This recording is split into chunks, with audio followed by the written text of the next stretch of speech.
Finding their way back to the Lawspire complex, the party get a much-needed rest and then go back to finding the most potential influencers in the Starfinder election for First Seeker, making a choice to talk to Captain Olson Solias, an infamous infocaster and solitary adventurer who has a lot of sway and the like for Dynatech Exploration Department. The crew set to work schmoozing the guy into maybe not being such a strong voice for Dynatech candidate Zan O.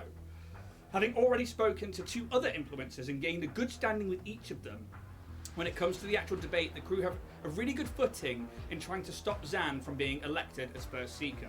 But there is still work to be done, and still a chance Dynatech candidate Zan O could still take the prime seat. And that is where we're jumping into today's session. You have just finished this conversation with Captain Olson Solias, this solitary adventurer who spends a lot of his time away on underwater subaquatic missions. He has this podcast that this infocast that people really do get on with, and they really do like it. Some people, you may think it's quite a popularity thing. Other people take him word for word, or for verbatim, I think is what that actually is meant to say. But you've managed to convince 3 of these Starfinder influencers, these envoys, to not necessarily pick a different person to choose, but to at least ask people to think about who they're voting for, rather than it be a popularity contest. It's probably late evening, and Captain Solias has probably made an excuse and then found another group of people who are swooning over him or left the bar. Tricky Pete's, getting tired. Still talking. I am retired. I must go. But, it's coming towards the end of the night. You still haven't spoken to Lynch, this other person, but that's up to you whether or not you want to do that, because I'm going to hand over to, who is essentially, Bruce is like, I'm getting pretty tired, I'm going to have to go back to my room, that bacteria wang's really fucking with my guts. 99, Bruce. Don't blame you, buddy. Yeah. Sleep tight. Drink a plate, one for the road, and just knocks back another bacteria wang. And then, let's do it out here. That's 14. He's probably got a decent fort save, so you see him phase for a second. He's like, yep, I'm going back to the room. And that fucking AI better not say a goddamn word to me. And makes his way. Taking himself away from the party. We're gonna have a Koshoria thing again where he's just purple mushrooms. Maybe you just see him just looking at a mushroom that he's still got. But leaving what would be Pez, our goblin mechanic, TJ, our Hastoki envoy, and Kaz, our Strix nanosite. Oh, he's claiming it. He's claiming it. Child at a bar. Well, what do we feel? Do we feel we need to cinch the Lynch? I like that. That's good. Just a little bit. Am I still dazed, stunned, and passed out? You are fine. It was only for 3 rounds. Pez is probably coming around I love you guys. Yes. Chips sound good right now. Tricky Pete, an order of chips, please. Suck up all that wang. I don't think you could say that to a child, Kaz. I don't have much experience with children, but I'm pretty sure you can't say that. Well, that's just what the drink's called, isn't it? Yeah. I know, something in me is going bit weird. Red flag. Maybe I need to sign everyone up to a harassment course for the ship, just any of this. Tricky Pete, who I don't know if Solias and Tricky Pete had a French accent. I think they are both French now. I'm excited they should be. Le Bon Fries. No. Which continent are they from, Steph? Huh? Which continent are they from? French accent. Le Bon Fries. No. Le closing time. Oh, you look tired, Tricky Pete. Ian's a bit tired, so you're not getting much out of him. We'll get you some chips from, I don't know, a street van or something. Tricky Pete will turn around and he's like, I'm the dad, I go to bed. Presses a button and some mechanical being just it's like a droid who's on it's the top half torso, but it's on a a strut that then like goes up and down the bar on a rail and just makes drinks to order. You have to put like the credit stick into their chest cavity, and they will and make you the like very like shake weight. Make you a because it's literally like that. We'll make you a cocktail and stuff like that. But otherwise, the bar inside the Law Spire Complex atrium is closing for the night. I'll hand over to you three. You know that tomorrow, the beginnings of the electoral debate will begin. You know that the Halls of Exchange are a place on the Law Spire campus. That is where mid-morning it begins. So We have to get up bright and early with the dawn. More likely to convince them. How likely are we to get a foot in there? She was the one I was most dubious about, As was I. but at this point it's sort of Why not? we've got nothing to lose and only something to gain. True. So I don't know if it'd be worth just having maybe a little conversation. Even honestly, even if it's just to find out what her deal is for future. That's fair. That's fair enough.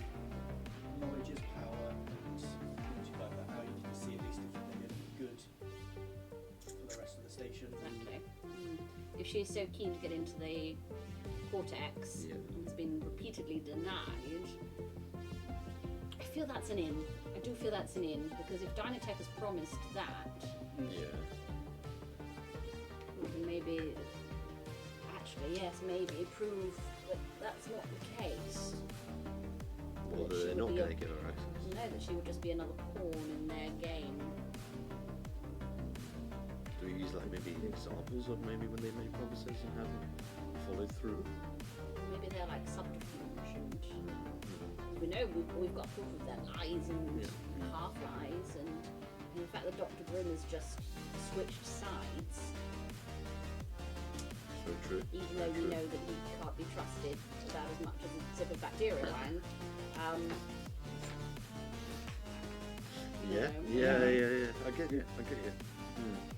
But obviously, It's worth a shot. input from I think it's worth a shot, like you said, we've got nothing to Nothing lose. ventured, nothing gained. Yeah. Even if you are putting The worst they can say is no. exactly. Lovely. Well, Stick to their guns. So. yeah, have a good night's sleep. Get an early night. Yeah, Yeah. as much as we can at this point, and early to rise. Good breakfast, and we'll away to the where Alright. was it? The Mystic Meg Quarters, something like that. wow. I had it written down somewhere.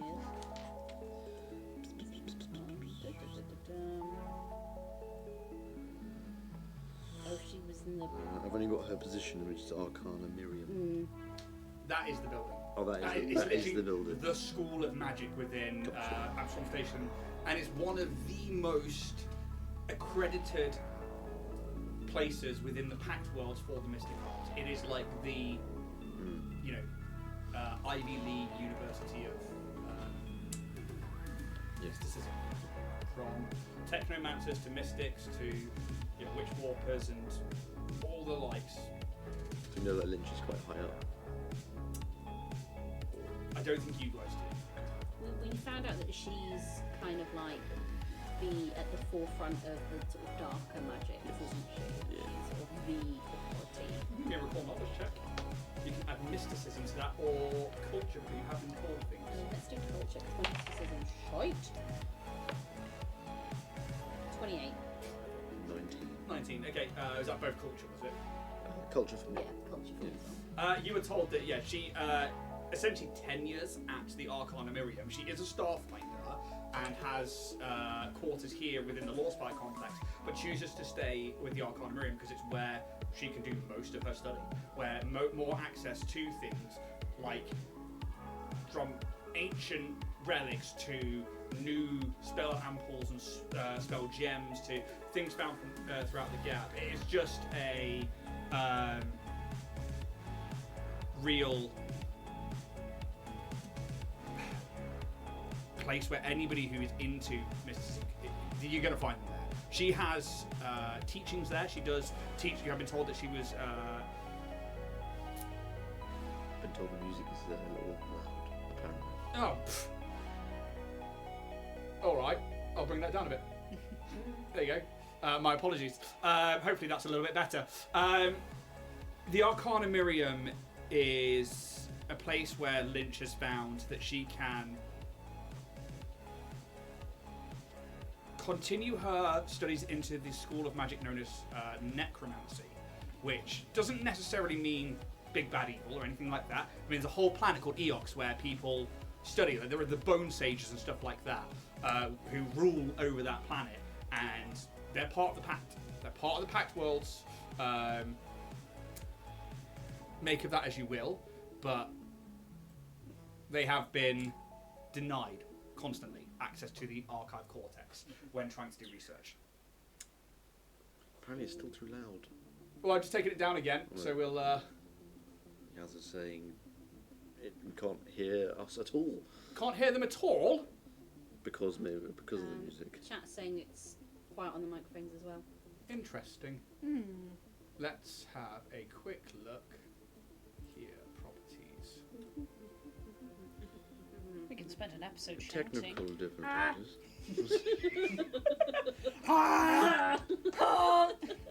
Untitled Goose Stream. Love a goose as I love well. Untitled Goose Game. Yeah. No, Yeah. It's very so short, good. but it's very good. I wonder, sorry, should I have a quick check of something over here? You're in middle.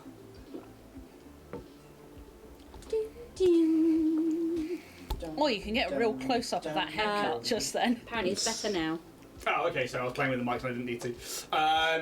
Yeah, just, let's give it 10 seconds just to make sure, because if we have got people, mods telling us that we need to... Start double stream check. again. Remember what you said, guys.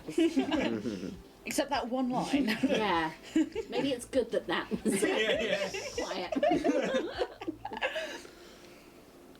So, we'll carry on for now, and we'll see how it goes, because it hasn't made a difference to it too much before. Well, we're bed for the night. So, Sleep tight. yeah. Come on, Bear, let's go home.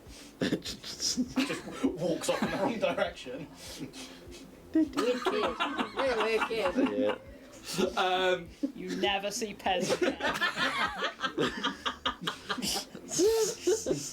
You guys, I assume you go back to Linda's quarters? Yeah. And, I'm not staying with that weird AI. I'm assuming yourself, you go back to where Bruce dreaded is. Sid quarters. Yes. Would you go back with them? Are you now part of the crew quarters? I've gone home because my room, my stuff. Yeah.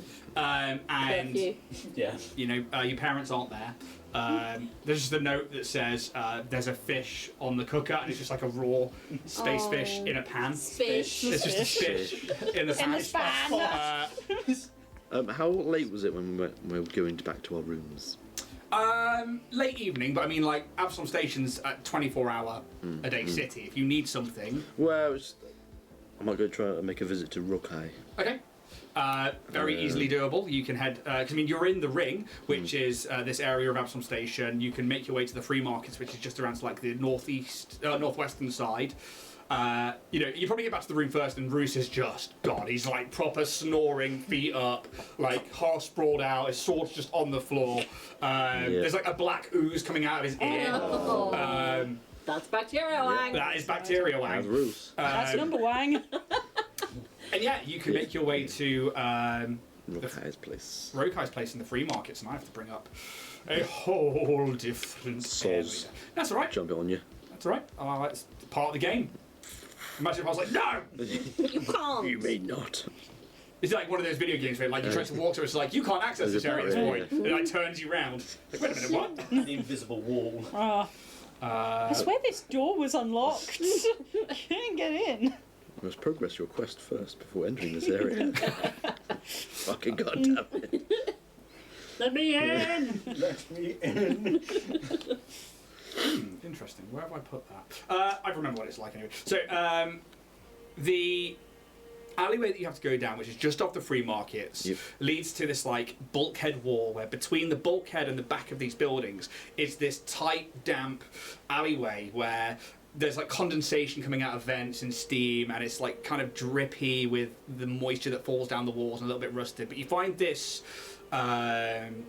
door that you know very, very well. There is a little placard on it that just says Rokai Shop, and yeah, it's probably like 11:30 at night. Everything's sort of looking in order. Yeah, I mean, like, there's no windows to this place. Yeah, It's literally just a door that goes into a workstation, but everything seems okay. Nothing seems out of place. Give me a perception check. That is 28.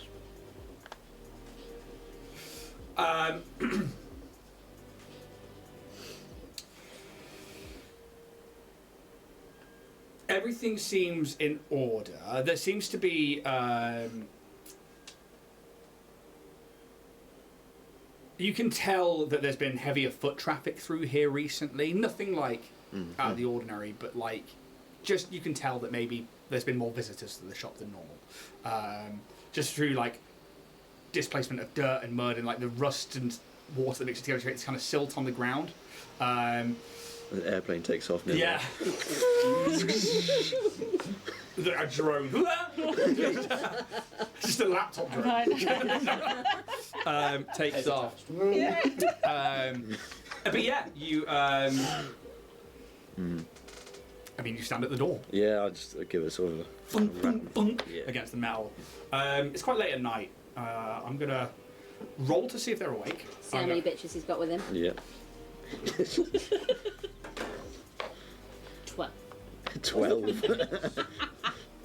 Where's the campaign dice? He's run away. Where have you pooed it? Okay, 10 plus and he was awake. He's awake. He's So, away. but it does take a Yay. few minutes. My man. It takes him a few minutes, but eventually something comes up on the intercom and it just says, you can hear like this voice says, "Who's there?" It's me. It's Kaz. Sorry. Not who I ordered. I know it's late. Sorry for bothering you. No, you're quite alright. Give me 2 seconds, and then the comm goes quiet, and eventually the door open. You're not Crystal. And you're faced with this this being. You know them Put to be the other one Rokai. away. They obviously like have this blue skin, these long ears. They're quite balding on top.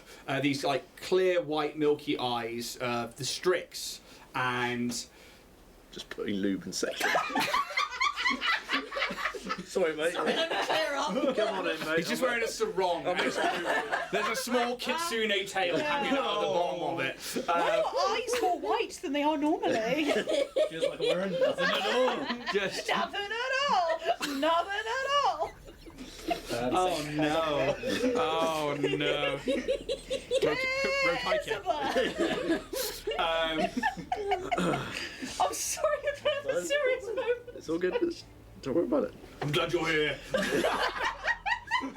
He doesn't say that. Not what you expected. Somebody call for the horse. Yeah. It's good to see you, Kat. Just in time. How are you? How are you? Come in. And he beckons you inside. Thanks. Closes the door, locks it behind you.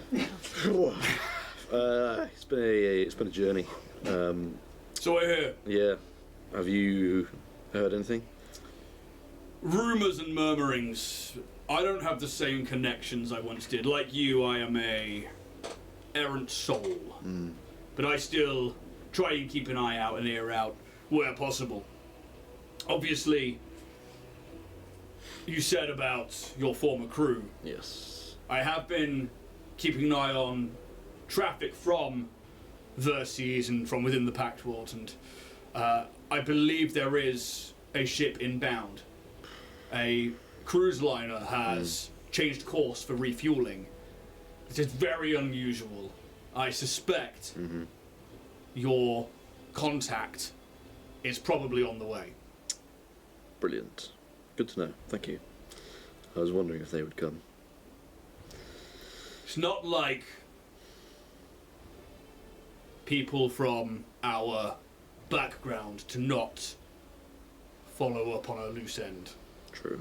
Whether or not you have reached out and found a friend, I do not know. But I will try and keep an ear out for it. If they are to follow schedule, they will be here in the next couple of days. Okay. Right. The cruise liners are slow, but they make for a great, unassuming entrance if you are trying to hide your way into somewhere. Yes. Well, I don't suppose you know anyone called Dr. Grimm, do you? Or have heard the murmurings? That is a name I have not heard for a long time. Yes. How do you know of this individual? Unfortunately, I had the lovely pleasure of meeting him for the second time today. The second time? Yes. First time I killed him, and now he's back. He's been researching how to clone, and he has been successful in that.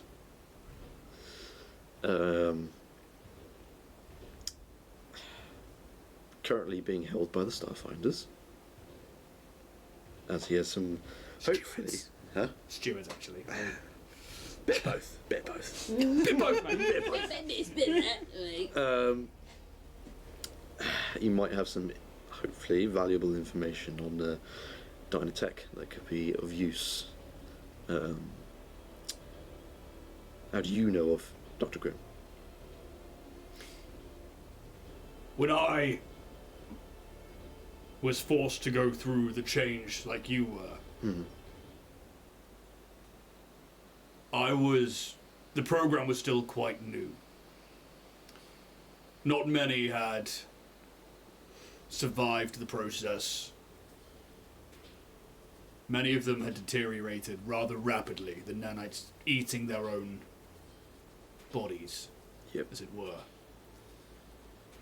The first person that was somewhat successful apparently was one of the lead scientists on the project.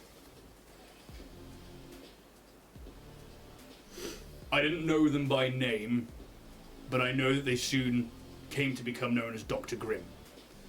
Their body failed them, like it did many of us. They deteriorated, but theirs was the only one, or the only case where the brain did not. Yes, there is no body left now. You said you saw them today, Oh, yes. here, on Absalom Station. Correct. That is quite alarming. Yes. He was fostering an illegal operation, I would say, of the race of Decimar farming their silk in very inhumane manners. But that is what us Strix like to do, apparently. Yes. Yes, it is. Kaz, look, I'm not going to sugarcoat it. The program that we've both taken part in, whether by choice or not, is not for the faint-hearted. Yes, without a doubt. And you can see him, like, struggling with the words.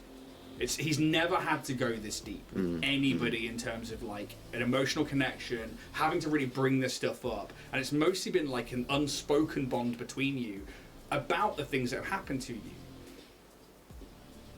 I left and was very lucky that they think I am no more. You, when I found you, I thought would be the same. If Dr. Grimm knows of your whereabouts, and you have allowed information freely to go back to Verces, it is possible the Architect knows of you as well. I think they already knew of my existence and being alive before I'd even let any information loose. I found, along with my crew, that some information on Dr. Grimm's systems, that it seems like when my previous crew and our ship went awry and exploded, that seemed to also be a test. And even though I am marked as KIA, I think they know. They knew that I was still around, even then. How? I couldn't say. I mean, it's exactly the kind of thing that they would do, is it not? It is, but from what I remember, the architect was very, very thorough with their records and very diligent. If they had you marked as KIA, it would be because they genuinely believed, or at least I believe, that they believed that you were KIA. As long as Ian's getting that point across properly. If you can believe it. I would say that is my opinion, and I think that they probably thought that you were KIA. However, it's interesting to me that Dr. Grimm would have a file on you.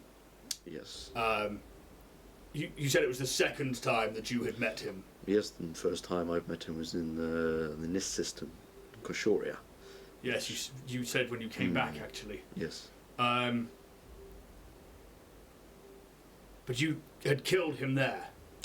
Yes, but when we tried to access the systems there was a failsafe and we did not get past it. Thus, uploading information somewhere. We did not know where. And it seems that information probably got sent here, down in the very depths of the Absalom station. And he cloned himself. This is the first time he died, because he's marked as number 2. Although he has an assistant that he seems to like to clone many times. Another Strix. No, Vesk. I can't remember how many times it was, and it was like 20. 57? I've got 27 here. 50? 50? That's too many. Yeah. Each body. That's too many. Yeah, this Vesk called Nigel, as we know. Nigel? Whether that's his real name is beyond me. And you think that this data transference was... A consciousness. And you see him like, he nods for a second, and he's like, cognitive transference. Yep. That's the one. It's rumoured that Dr. Grimm's job for the architect was to do with cognitive function. Yeah. Mapping and taking this neuropathways of a brain and seeing how they withstand the process of deatomization into nanites. The rumour was that's what saved his brain and not his body. That makes sense. But that's as far as it goes, that I'm aware. If they haven't managed to begin cloning people and also using this cognitive transference, that is alarming. Yes, it is. That means that they are able to essentially live Forever. again and again and again. An agent sent out to destroy a target, go on a mission. If you know where that mission fails or where things go wrong and that cognitive functions can be sent back and then put into a new body, Yep. how many times can you retry? How many times can you take back information? You could go on a suicide run and you could still bring back the information while leaving behind a corpse. That is exactly the kind of thing that people like you and I were made to do. Why train new soldiers when you can clone them? Scary thought. Yes. I'd say that this experiment is all in its infancy, but What fear happens that to it's our not. abilities? If we are cloned, The force that we underwent, the training, the regime of the architect to be broken down and rebuilt, restructured, to force, and you see his hands change. And his is more like a T-1000 liquid that turns into like a long spike of this long sword, and then comes back. the trials we went through to achieve this, would a clone be able to do the same thing with the same neurological mapping, or with a cloned body? Well, I'm pretty sure Dr. Grimm still has his abilities. But you said he had no body. No, not the first time, nor the second time. But did you ever see him... Use abilities? Yes. Abilities tied to nanosites, like us? He created a cloud just like I could. Give me... I will give you a d20 roll. You can add your... What, have you got anything in profession? Body language. I mean, since he has no body. So you're not giving me that one. No. Your key class score is Constitution, yeah? Correct. You can give me I guess it's an engineering check, but I will also allow you to add your key ability score modifier to this. Okay. Oh, Jack did the face. Now, It's what? pretty spicy. It's pretty spicy. 35. Lovely. Yeah. Wonderful. That is a thing. Right, Dr. Grimm. So back on Kashoria, yes, you saw him use a nanite cloud. You didn't see it come from their body like you do. You remember they were in like a spider bot, like a mechanical Yeah. being with this brain. You saw a lot of the things that they did with that body came from different appendages and arms, like the needlers and all the attacks that they made. And then you think to the nanite tubes that you had, that were these three of them that were on this unit, this essentially nanite creation station, where they were all inside these receptacles, these containers. New from JML. Nanite Creation Station. Sorry, I had to get that one. I could see it. Yes. There's a chance it didn't come from a body. But he certainly knew how to control it. Oh, for sure. But I mean, that's the same as programming something. You know that. Yeah. Nanosites aren't the only people that have access to nanites. There are like layers of like armor out on the market that have like nanites between the armor plating and the Under Armour that creates a cushioning. There is nanotechnology out there. It's just nanosites. It's fundamental to their being. Okay. Built different. Yeah. Yeah. You're built different. I'm fucking built different, man. Well, now think back on it. I mean, I saw him control a nanite cloud, but I suppose I never saw the nanites themselves come from his person, so... You say that Dr. Grimm is now in the custody of the stewards and the Starfinders. As far as I know, yes. Why? Because he's at a bit of a loose end with Dynatech now, and he's kind of finished his job. And he's willing to give information away as long as he's given freedom.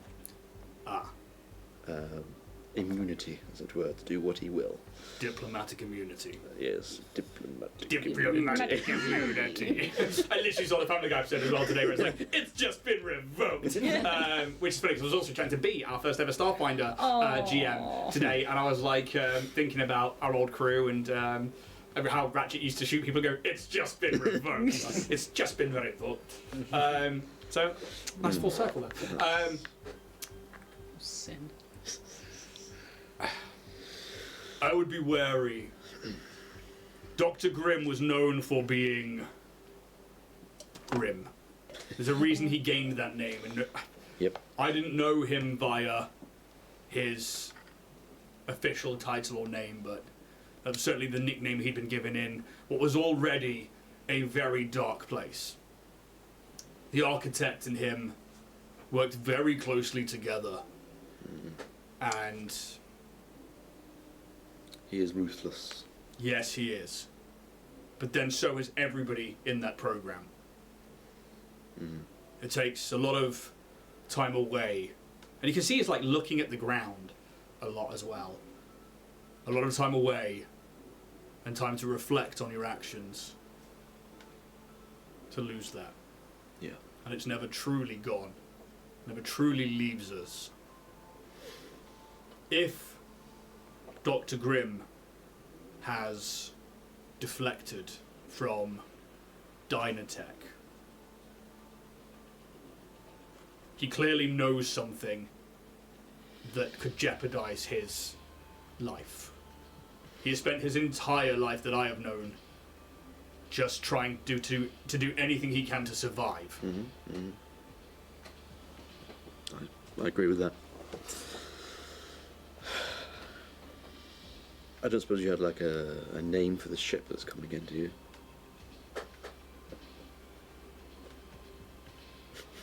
Rollerblade press. Let's go to rollerblade press for a ship name. It's got to be something fancy, though. It's got to be something fancy. I mean, it's all cruise liner, edgy and fancy. So it is a Verces cruise liner.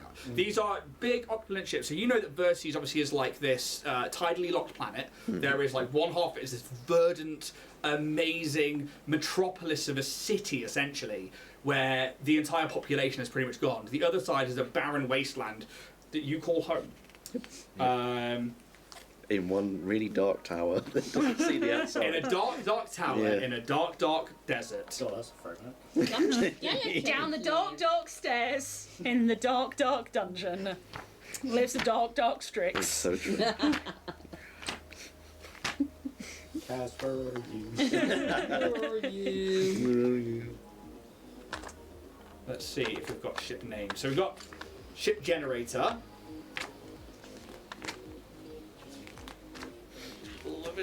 Oh, I want the ship names! I want the ship names! Oh, where is it? I'm going to have to reach Give around. me the name! Give me the name! Sunrise.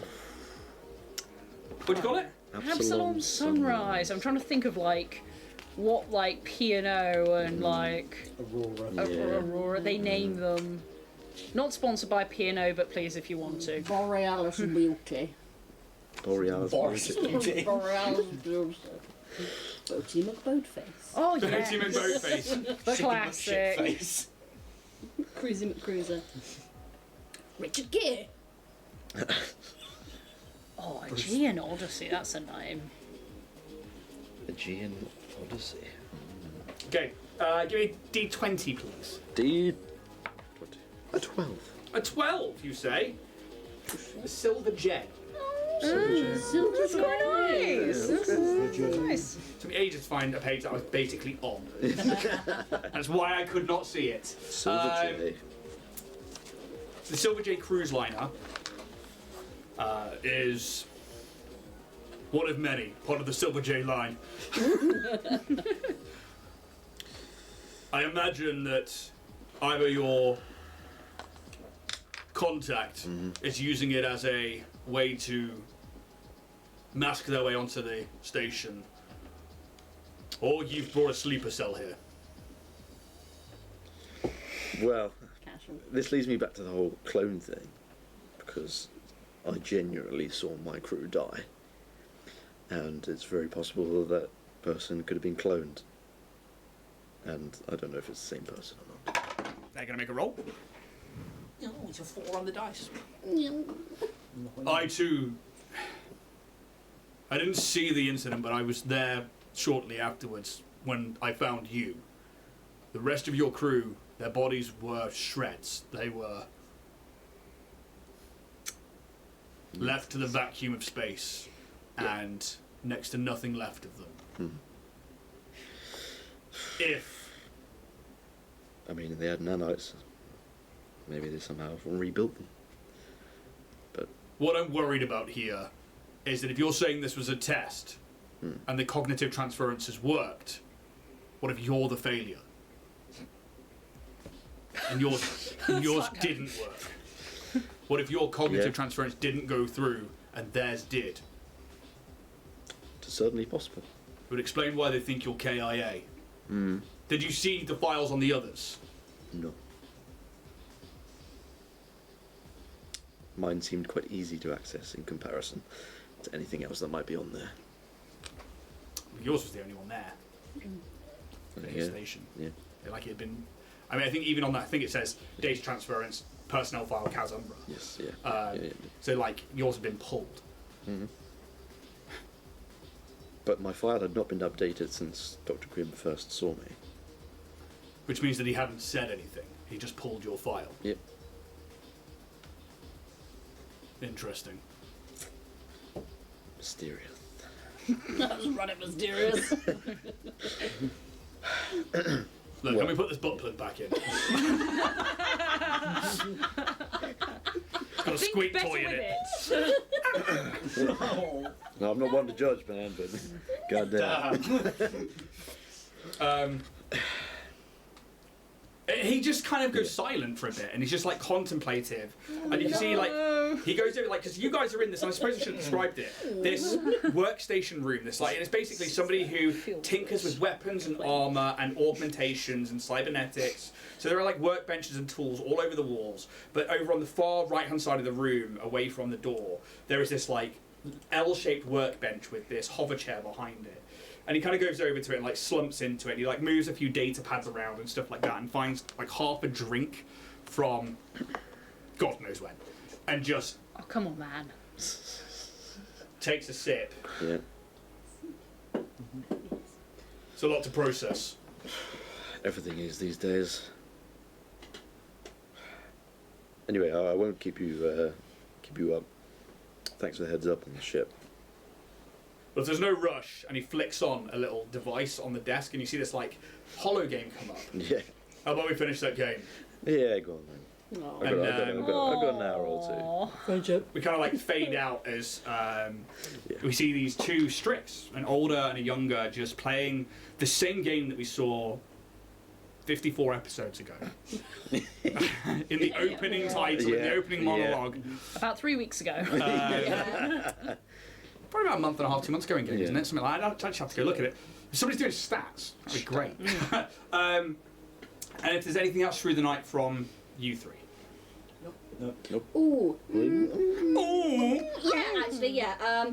TJ would just like to quickly kind of keep going through socials, kind of commenting and liking on like appropriate posts and trying to get like a vibe of where things are headed election-wise. Okay, so as it currently stands,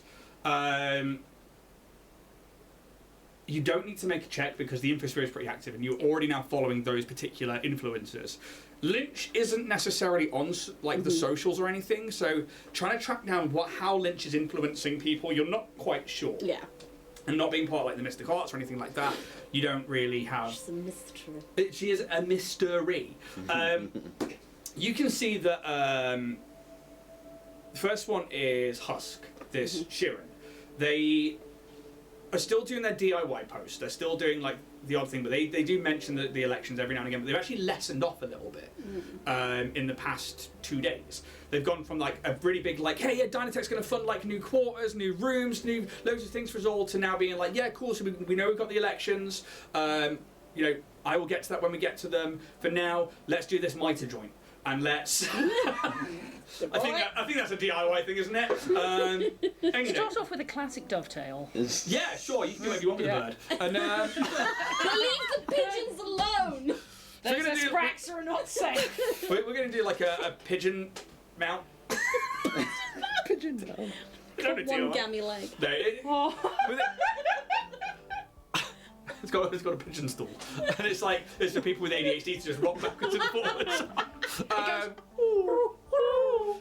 That's the noise it makes because it's like they're like really high pitched. Walk and they do that head bob, so it dot bobs every time. But they have lessened off being the Dynatech influence, but they're not now saying much, and you don't know if that's because they're waiting for the opening speeches and stuff like that, but also because you've influenced them enough to say, look, think about things. You've not told them to specifically choose somebody to stop pushing for, but you have said and given them some evidence to go, maybe don't. So they're now like, they're almost taking a bit of a back seat and waiting. I will let you do a sense motive check because you are very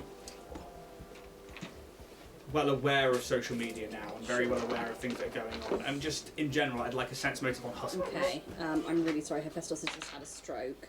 I will get my number up for you in just a second. There we go. While we wait, why don't you head over to Warrior Prince 3D and use the code to the stars to get 10% off your orders from Richard. 24. 24. From a I thought you were going to go in with another advert. I was. Crack on. I was going to say, because we didn't say it at the beginning, you can go to Dragonborn Industries .com and get some merch, like these solid standing cups that we are delightfully drinking from, and do keep things hot and cold, whatever you want to hold. What you guys got in there tonight? Homemade ginger beer. It's really good. I'm sorry, I've drunken all of it now. I've got coffee. Nice. Actually, I offered Jack a ginger beer earlier in the house, and we both went, "That's not for you, Jen.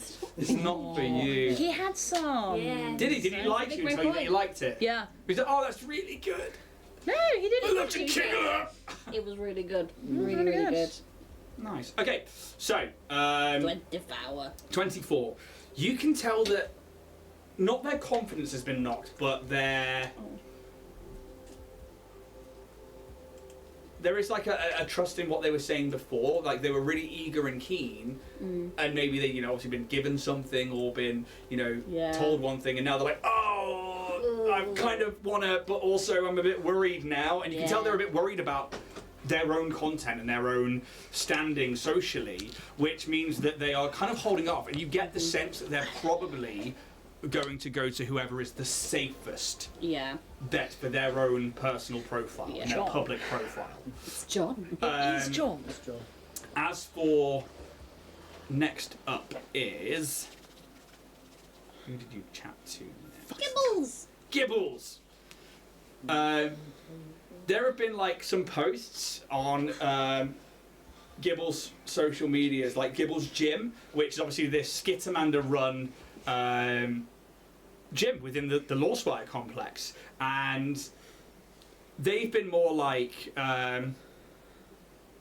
telling people that obviously the election's coming up, it's really important. The best thing we can do is to make sure we listen to everybody, what everybody's got to say, and they too have not necessarily, they're not like husk in the sense that they've like stopped with the confidence, but they are just like, there are so many people to vote for. Make sure that you go out there and you listen to what everybody's got to say, and whatever happens, come back and we'll like lift some weights, we'll turn the gravity up, and we'll have a great time. And they are just like this really enthusiastic gym bra who is this tiny little Skittermander. I love him. But again, they've not been told, even though you have good standing with both these people, neither have been told to necessarily push for a certain person, but they have stopped directly saying Dynatech's going to fund this, we're going to get all of this from Dynatech, and they've basically sort of blown smoke up the arse of the potential candidate Zano. Captain Olson Solias, in an hour, we'll say, has changed tact completely. Whereas, like, they're putting out posts like, Dynatech are funding my next mission to the ocean floor of insert planet. They're like, I have been having a think with my deep thoughts. In the deep. And I will be running for First Seeker. Good boy. And is now pushing himself. I love it. I love so that for him. they have literally put themselves down, and you can see it is already gaining traction. Amazing. Brilliant. I have made a roll for that, and that will all come into play later because I don't want to reveal what it is. But you can tell that there are like people like, oh my god, yeah, Captain Solias is going for it. This is what we need, and stuff like that, and things like self-made, and it's. A new player has entered the game, basically. Amazing. That'd be what you know. Cool. I would like to put out a post Okay. on H for Stokey, and I'm going to film. He's just going to film himself speaking just directly into the camera. Hello, my name is TJ Squeakson. I am the owner of H for Stokey, and I felt it important at this time to come on and speak directly to you all. Whether you are Hastoki, Yasoki, Skittermander, human, whether you are android or whatever your persuasion, as we near the election of the Starfinder Society, a society that has done a lot for myself and my people in a very short shake, I wanted to come on and have just a quick chat about free thought and free speech, because a lot of people will promise change, but change isn't always what you expected it to be. I've experienced a lot of change in my life very quickly and opened my eyes to the realities of the world beyond Absalom Station. Now, maybe you feel that the Starfinder Society needs an overhaul. Maybe you feel that certain outside agencies might be the ones to provide that, but I would ask you to look carefully at their track records. Look when they have been found out in lies or scandal. How have they covered for themselves? Is it with another scandal? Is it with another product that perhaps was not what you thought it was? Look deep into your hearts at this point, and I would encourage you to listen critically to everything that is being laid out for you as we approach these elections, and not be swayed by power and influence. This is a Starfinder Society for each and every one of us, and we should keep it that way. Thank you. Okay. Can you roll me a diplomacy check first, please? I can. You may add expertise to this. Oh, okay. 26, 28, 34. Okay. Can you roll me a D100, please? Come on, hundreds. What do you say? 58. And 36. Jack, together, is... Maths. 94. You gain 94 new followers. Sick. I very much liked that. Way. So you can credit it. Very good. It's a very good use of your class. It's a very good use of RP, and you see people beginning to react to it straight away. The Histoki go wild for it. They are just like, we're going to be Starfinders. I can't wait till we're like recognised, and like there's all this talk about like excitement among them about one being recognised as a race, about how they are free within the Law Spire complex. Which is kind of odd saying they can't really go out anywhere, but they still feel free and like they've got, you know, their new home, and there's a lot of talk about that. There are people who are not Histoki who are like, H for Histoki, we are right behind you. There is a huge uprise in people wanting to see the Histoki become a recognised race within the pack world. So you see people referencing things like the android abolitionists. You see people talking about how in recent years people like Eoxians, who, you know, if this race of undead can be part of the pact as well, and, you know, most people see, especially with the corpse fleet who went off and were like, well, we want everybody dead because we're all going to go there somewhere, so we may as well kill everybody. You know, Cut out the middleman. yeah, it's exactly what the corpse fleet is. Whereas the other part of the Eox is like, well, no, we have to play the game. But people are like, but we know. You are still like that. And people are like, the Eoxians can be, you know, part of the pact and a recognised race, then the Histoki should be too. Very quickly, there is a Dynatech post that comes out, and it's within like half an hour. There is like the telltale signs of marketing all over it. You see it like flashing up on newsreels on the infosphere. You see like Rick Red, this Rapsolite news anchor, is just like, today we are seeing a more uprising, the need for the Histoki rehabilitation and making sure that they really find their place here within the Starfinder unit, well, within the Pact, well, not within the Starfinder universe, just going straight through the fourth wall. But you can see that, like, yeah, it's starting to become big news, and like Dynatech are pushing that, like, yes, we may have created this race, but yes, we want to try and get them sanctioned as a recognised race within the Pact worlds. Social media posts are going out, and it's almost, it's not quite H for Histoki, but it is like, you know, the right people in the right place at the right time. The Histoki can be something more, and you can see they're like putting their own spin on it now. Which is interesting. There is still people who are just like, hang on a minute, you know, and they'll comment on posts like, wait a minute, I've bought X amount of units and now I've got to hand them back for a refund because Dynatech say they've got a soul, but like, I've had them and they're idiots. And there are people like on the other side of the coin who are just either baiting or they are, you know, ignorant and stuff like that with social medias. And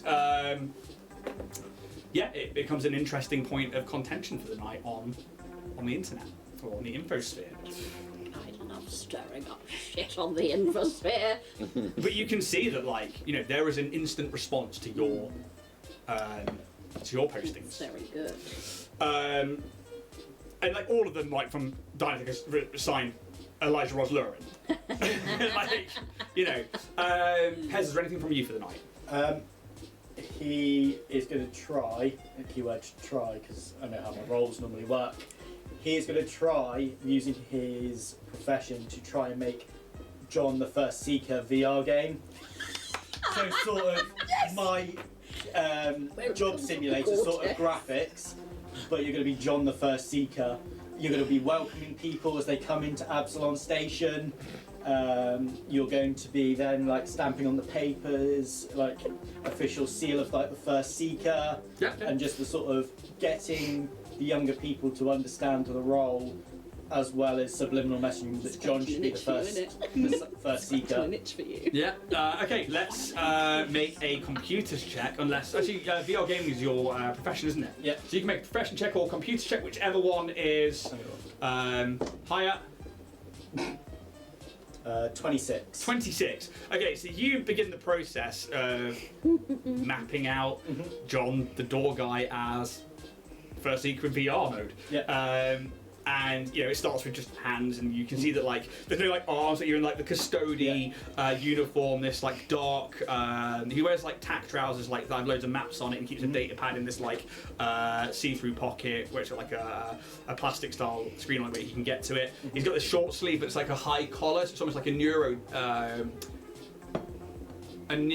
kind of collar line, but it's more like a turtleneck, skin tight kind of t-shirt. That's Steve Jobs. very much kind of like it's like Under Armour basically, but very comfortable. Kind of meets Starfleet-esque uniforms.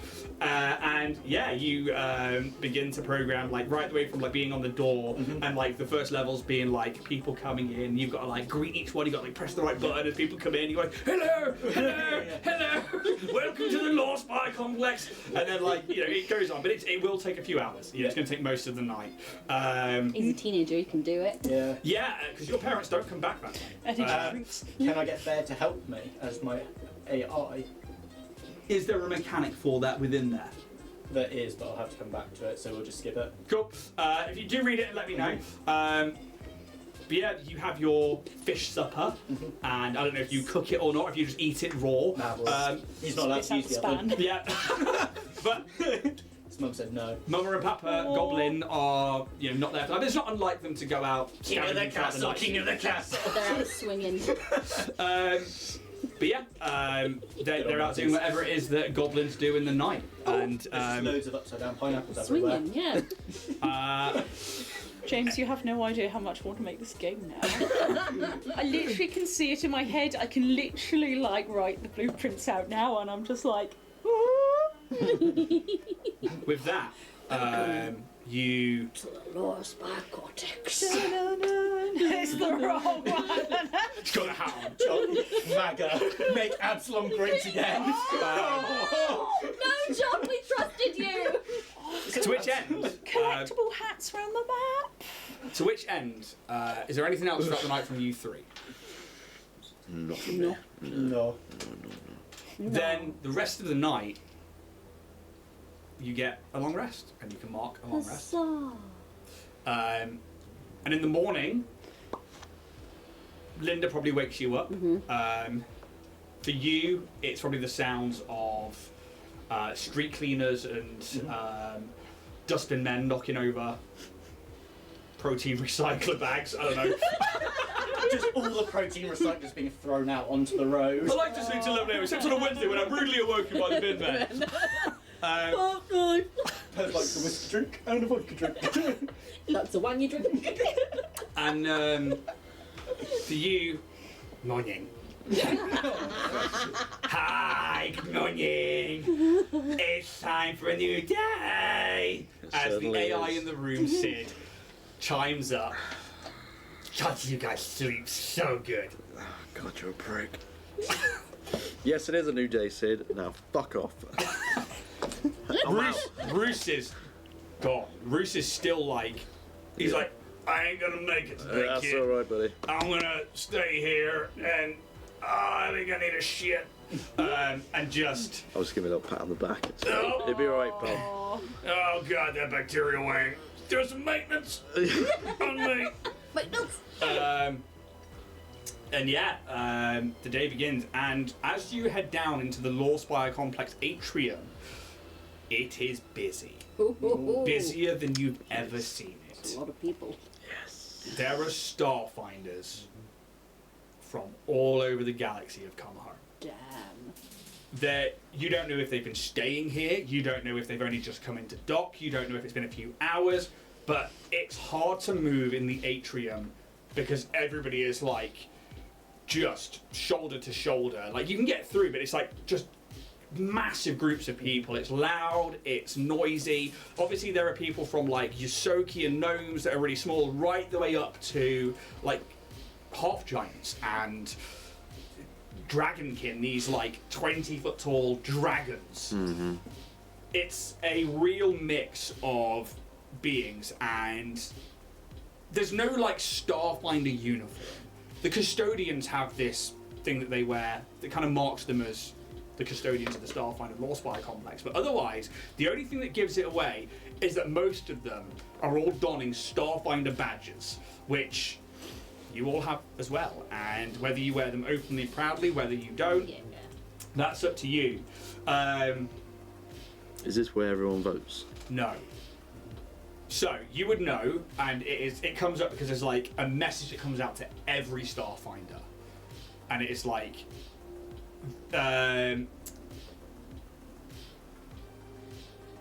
from 10 a.m. the halls of exchange will open. From there, the candidates will make their opening speeches, and all the Starfinders will get to see the new potential First Seekers. Please join us at 10 a.m. at the Halls of Exchange. And you know that's probably not that far away from the time that it is now. If you want, you can begin to start making your way over. Do you reckon that Lynch is already here? I mean, it's likely. I'm gonna use my networking to make a diplomacy check to kind of ping out to my contacts, like if anyone's got any information on where Lynch might be this morning.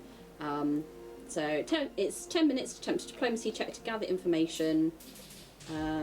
Yeah. It's probably in that time that Pez probably turns up as well. Hi guys. 21. Right, 21.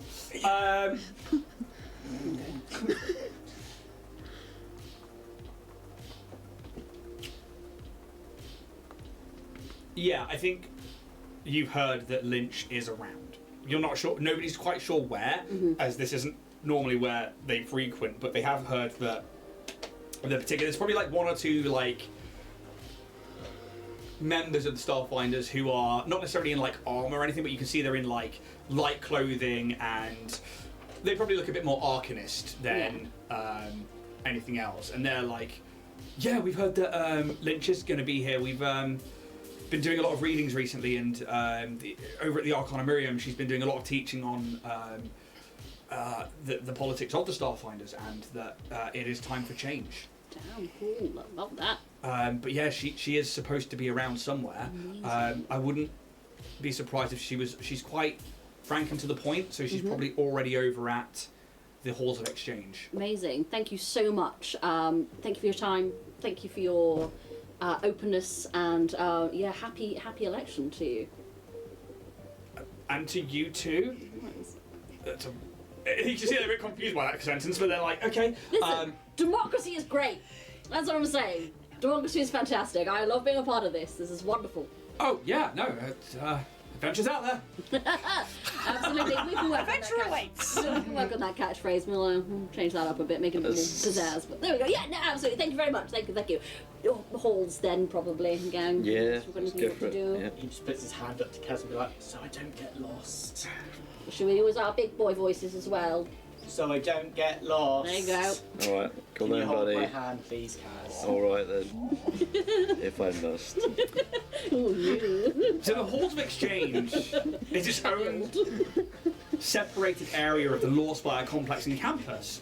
It's a grand building situated behind the main skyscraper-like tower of the Lawspire complex that boasts otherworldly architecture, sweeping round roofs of iridescent metals that come to a point before falling away into what first appears to be a glass facade, but you soon realise are like liquid membranes that light and movement bounce around on the inside.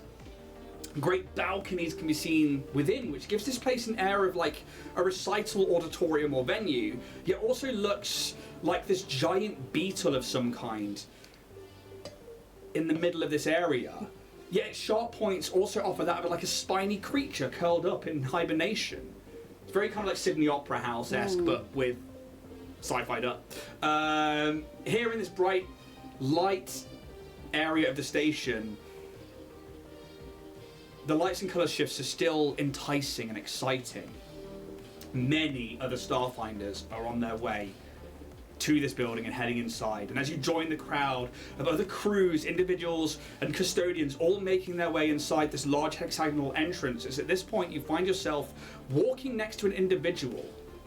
Tamsin, what do they see? So she is humanoid. She's got pale grey blue skin and very long dark blue hair. That as it moves, it's almost like, as you see hair underwater, it like has that slight delay around it. But instead of it being like hairs, it's almost a bit smoky.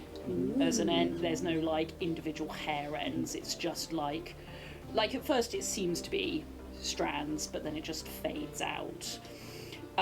She is in a very long black dress that is high collar. It's covering pretty much most of her skin.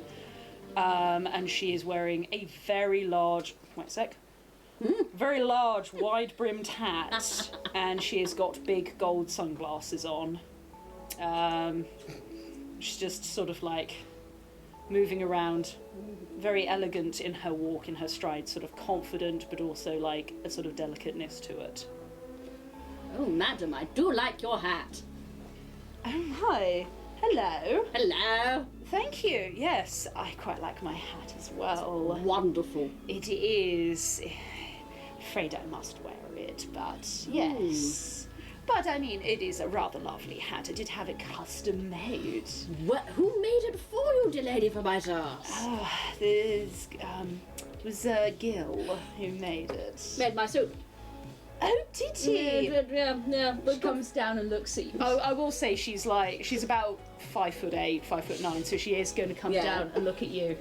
A giant woman. My. You son of a bitch, I'm in. Glory. What a way to die. Glory, what a hell of a way to die. Death by snow. And that is where we're going to take a 10-minute break. Jesus Christ. We'll be back in about 10 minutes, guys. Go get a drink. In that way. We'll see you then. Yeah.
give it to you. You can take out the ripe. You've got to use like a little needle, and I just See, got you know how you're supposed to do half a pint in 10 minutes? They put the needle in me, and I think they got like 5 millilitres. Yeah. I like dribbled into a bag, and that was it. And that is the third time I've attempted to give blood, and all that ever comes out is just like a tiny dribble, and then it's immediately gone. And I'm just like, well, I've got tar in my veins. You ain't getting it.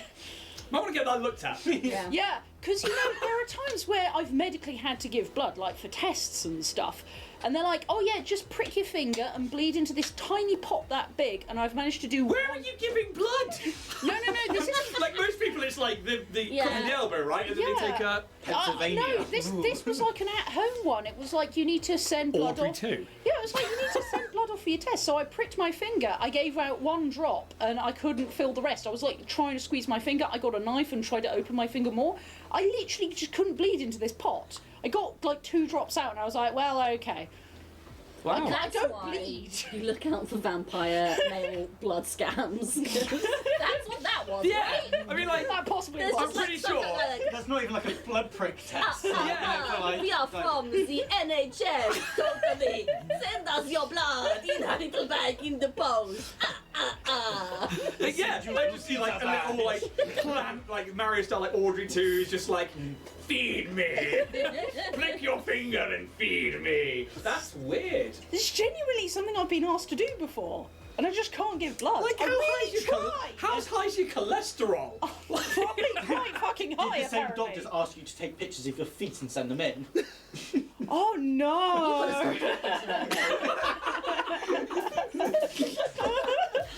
Like yeah, because I mean, obviously, then so you're quite a rare blood group then. If you're O Negative. O neg, because I'm A neg. Yeah. I don't think that's. I think it's like the 3rd rarest. Maybe I can't quite remember. Anybody else know their blood groups? Red. Pasta sauce. Yeah. I genuinely don't fucking know. Do you know yours? O positive, most common.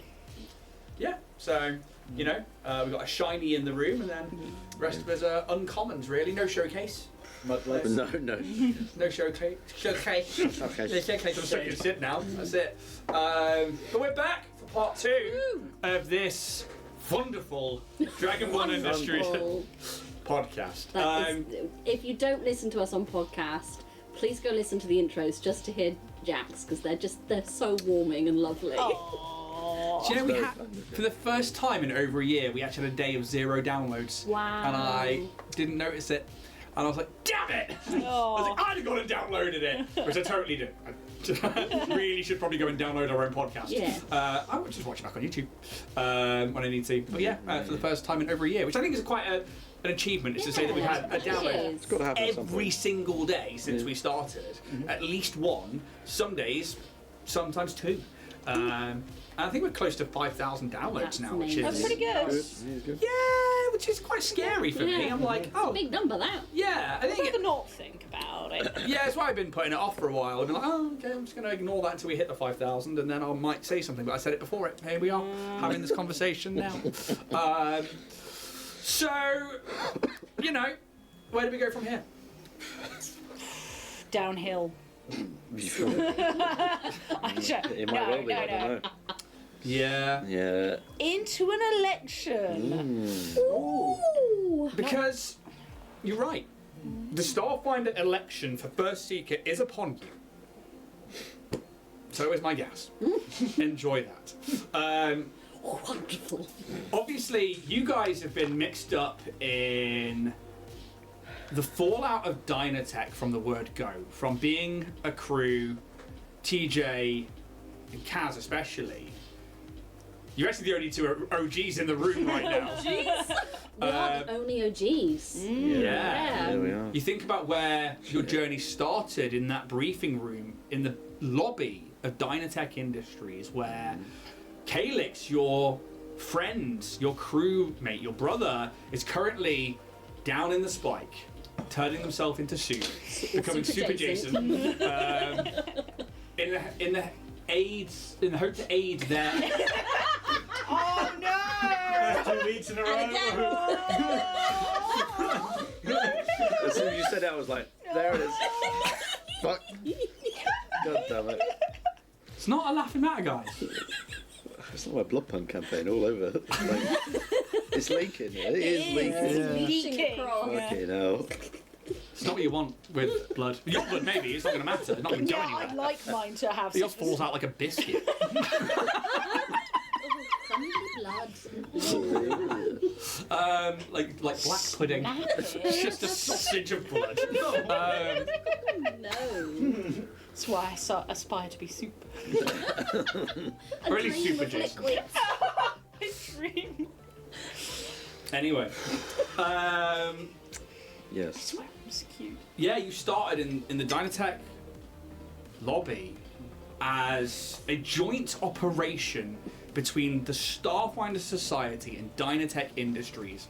Brought together Calyx, TJ from Dynatech, but then Kaz, Thorag, Skelken from the Starfinder Society to find and track down a missing crew of another expedition.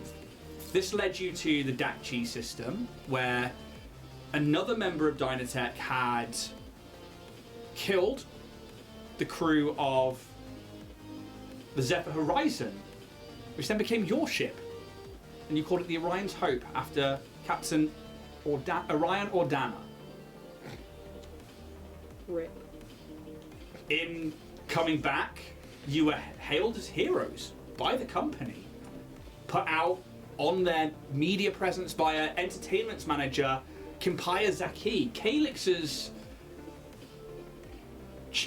sponsor of such, who had brought them back from Koshoria as a way to show off this silk and this artwork, which now seems like maybe it was a bit of a ploy to bring the Decimar to Absalom Station, to bring their DNA, to bring their eggs, to smuggle them from Aslanti space to the Pact World so that Dr. Grimm could clone them and they could manufacture Decimar silk here on the station. While also finding out at the same time that Dynatech Exploration Department head, Zano, this Shirin, this ex-crewmate of current First Seeker, Luwazi Elsabo, is also running, has called a vote of no confidence in the First Seeker, and has put themselves forward as a candidate for Dynatech and the Starfinder Society to become more integrated. Something that the data files, a group of the Starfinder Society that have a lot to do with corporate espionage and have a lot to do with making sure that the information that is potentially deadly that's found by the Starfinder Society out in the galaxy is potentially released at the right time, in the right moments, and they sort of put a bottleneck on it. So they go, yeah, we'll keep that to one side. We maybe won't tell people about this galaxy-ending machine that's on this ancient planet that some crazy lich has made that we've just stumbled upon. Because if we give that to people who maybe might trigger that, Bad times. we live in that galaxy. That could be a problem. Quite like this galaxy.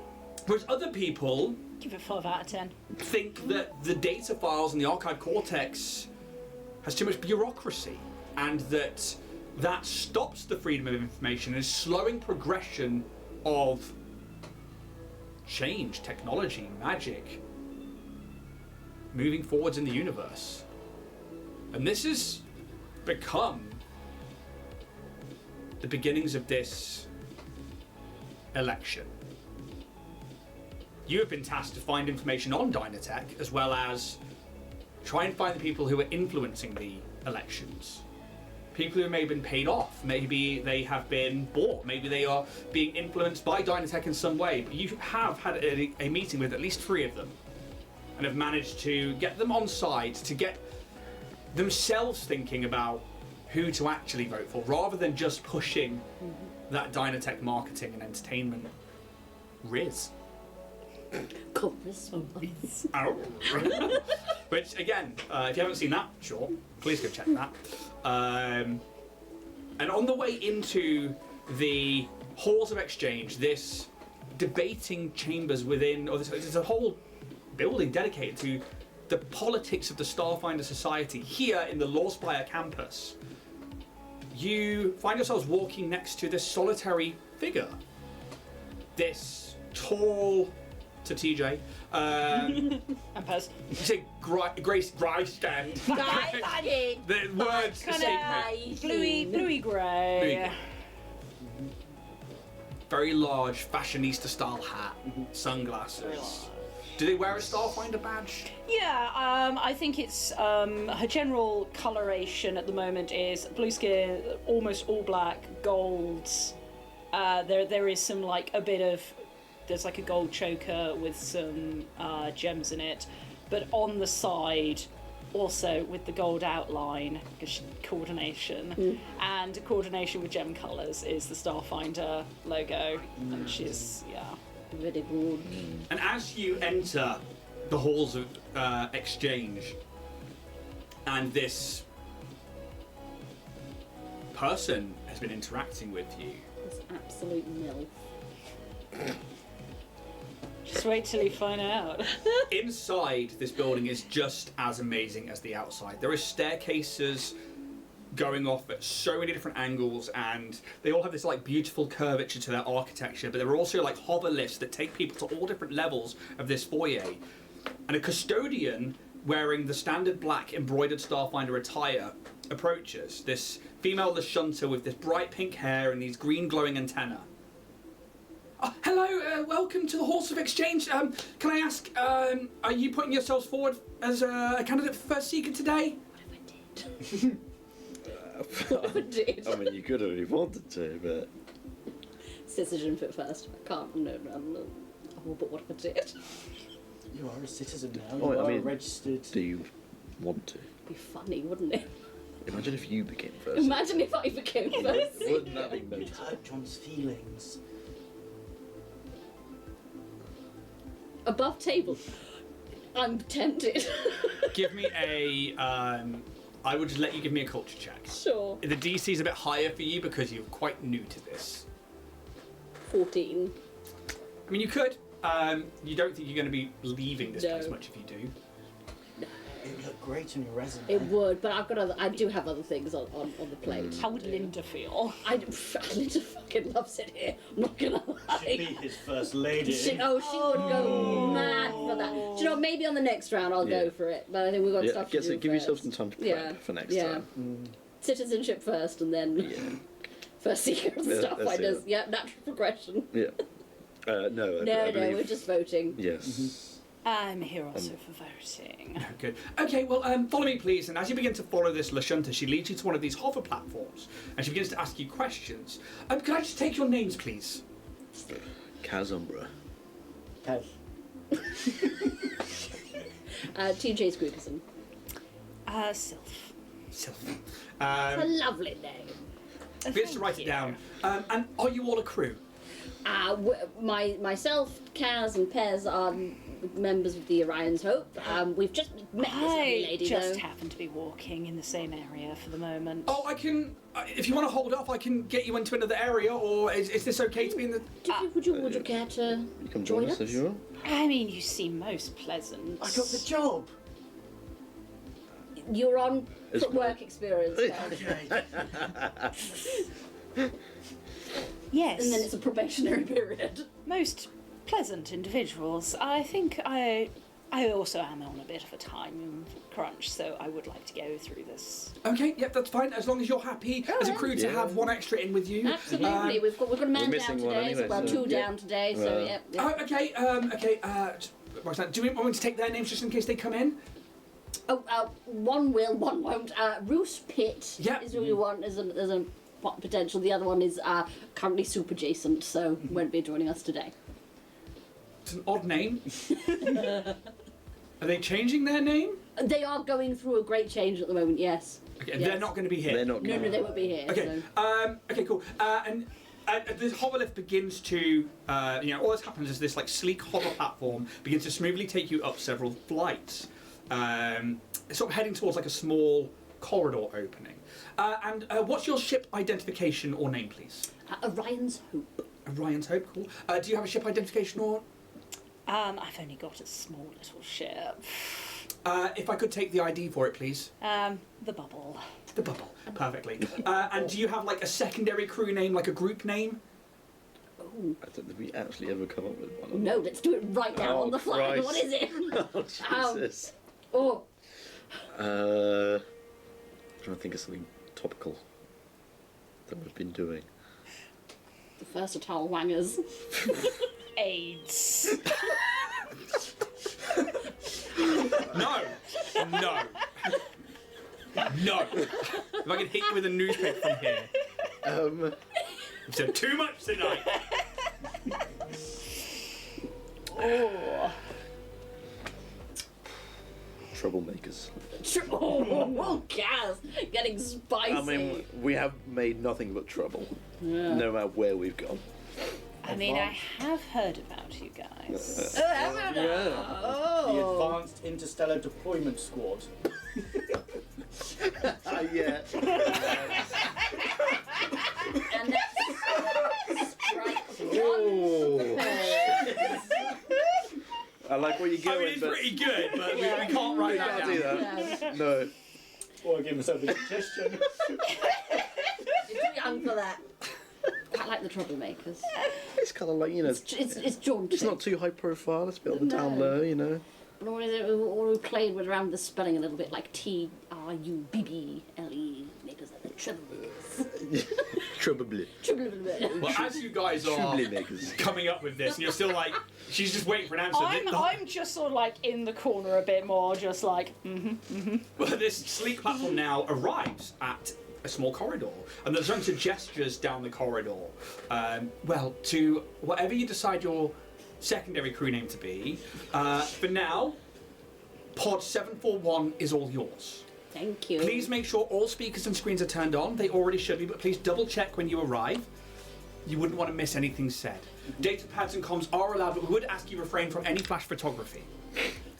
And they just have their hands gestured to the corridor ahead. if you do not mind me joining you. I know you're Please make absolutely more than welcome. comfortable. As long as you don't kill us, I think we're fine. I have no particular reason to. Good, good, good. Neither do we. Yeah. Cass is just drinking. It's the Kermit meme. You begin to make your way down this corridor, and you see that there are a few chambers on either side, but there's no like markings on the door or anything like that. There's nothing. There's no like art on the walls or anything, but every now and again there's like pulses of light that seem to dance across the iridescent metal of the walls, and it's very beautiful in a very serene, artistic way. As you enter the debating chamber. The debating chamber in the Law Spire complex is a marvel of futuristic architecture and technology designed to reflect the gravitas and grandeur of interstellar diplomacy. The chamber is circular, symbolizing the equality and unity among the factions represented within the walls. The layout itself, you step foot into this almost. It was called a pod, and it's called a pod for a reason. It is almost circular, except for the back end where you come in is a flat that's up against the wall. And you can see that as you begin to look down over, there are rows of them all around this circular room, and you can see where people have come in from all different sides. Very Star Wars. Yeah. But it's only the top ring. And there's about 4 or 5 different layers of these pods. And you can see that some of them are starting to come out on struts and on jutties. Jutties? Jutties. Oh, I was listening to this new song and it was proper dutty. I hate that so much. Yeah, rah. Well, there's my next character. Envoy Lashon, he's like, yeah, it's proper dutty. Oh, right, soul fire. Yeah. Oh, rah. Bucky. And you can see that people are. There's some pods have individuals in, other ones have crews in, or multiple people in, and they are starting to fill from all different areas. You can see that those staircases must have led off to different places around this auditorium. There is a central podium at the heart of the chamber, a raised transparent platform that serves as the speaker's podium. It is equipped with holographic projectors that can display visual aids, maps, and real-time data streams. I'm going to struggle with that one every time, thanks to you guys now. There are tiers of seats surrounding the podium that are connected to rings of more tiered seating for representatives. Each seat outfitted with its own interactive console and holographic displays. You can see already that delegates and different people sit according to their political affiliations. They wear different armors, different robes, different clothing. Some of them look very grandeur in like full plate suits of armor, where other ones look very mundane, like people who work in an office. But they all seem to have some kind of tie to the people in the center on that podium. Mm-hmm. And you do see people on that podium, and we'll get to those in a minute. The observation gallery, which is what you are in, is high above the seating tiers, and it is in this domed roof where there is like 3-4 layers of these pods where they can all come out and they create this like inverted, I'm trying to think of the right word here, it begins with an A. What are you trying to describe again? Yeah, when you're outside, amphitheater. Amphitheater. Kind of like from the top, it's like this, very just like the Minac kind of, those steps. Yeah. It's like, Roman Colosseum. yeah, very much like that. Fight. But it also allows for media and public observers to witness what happens here. Witness me.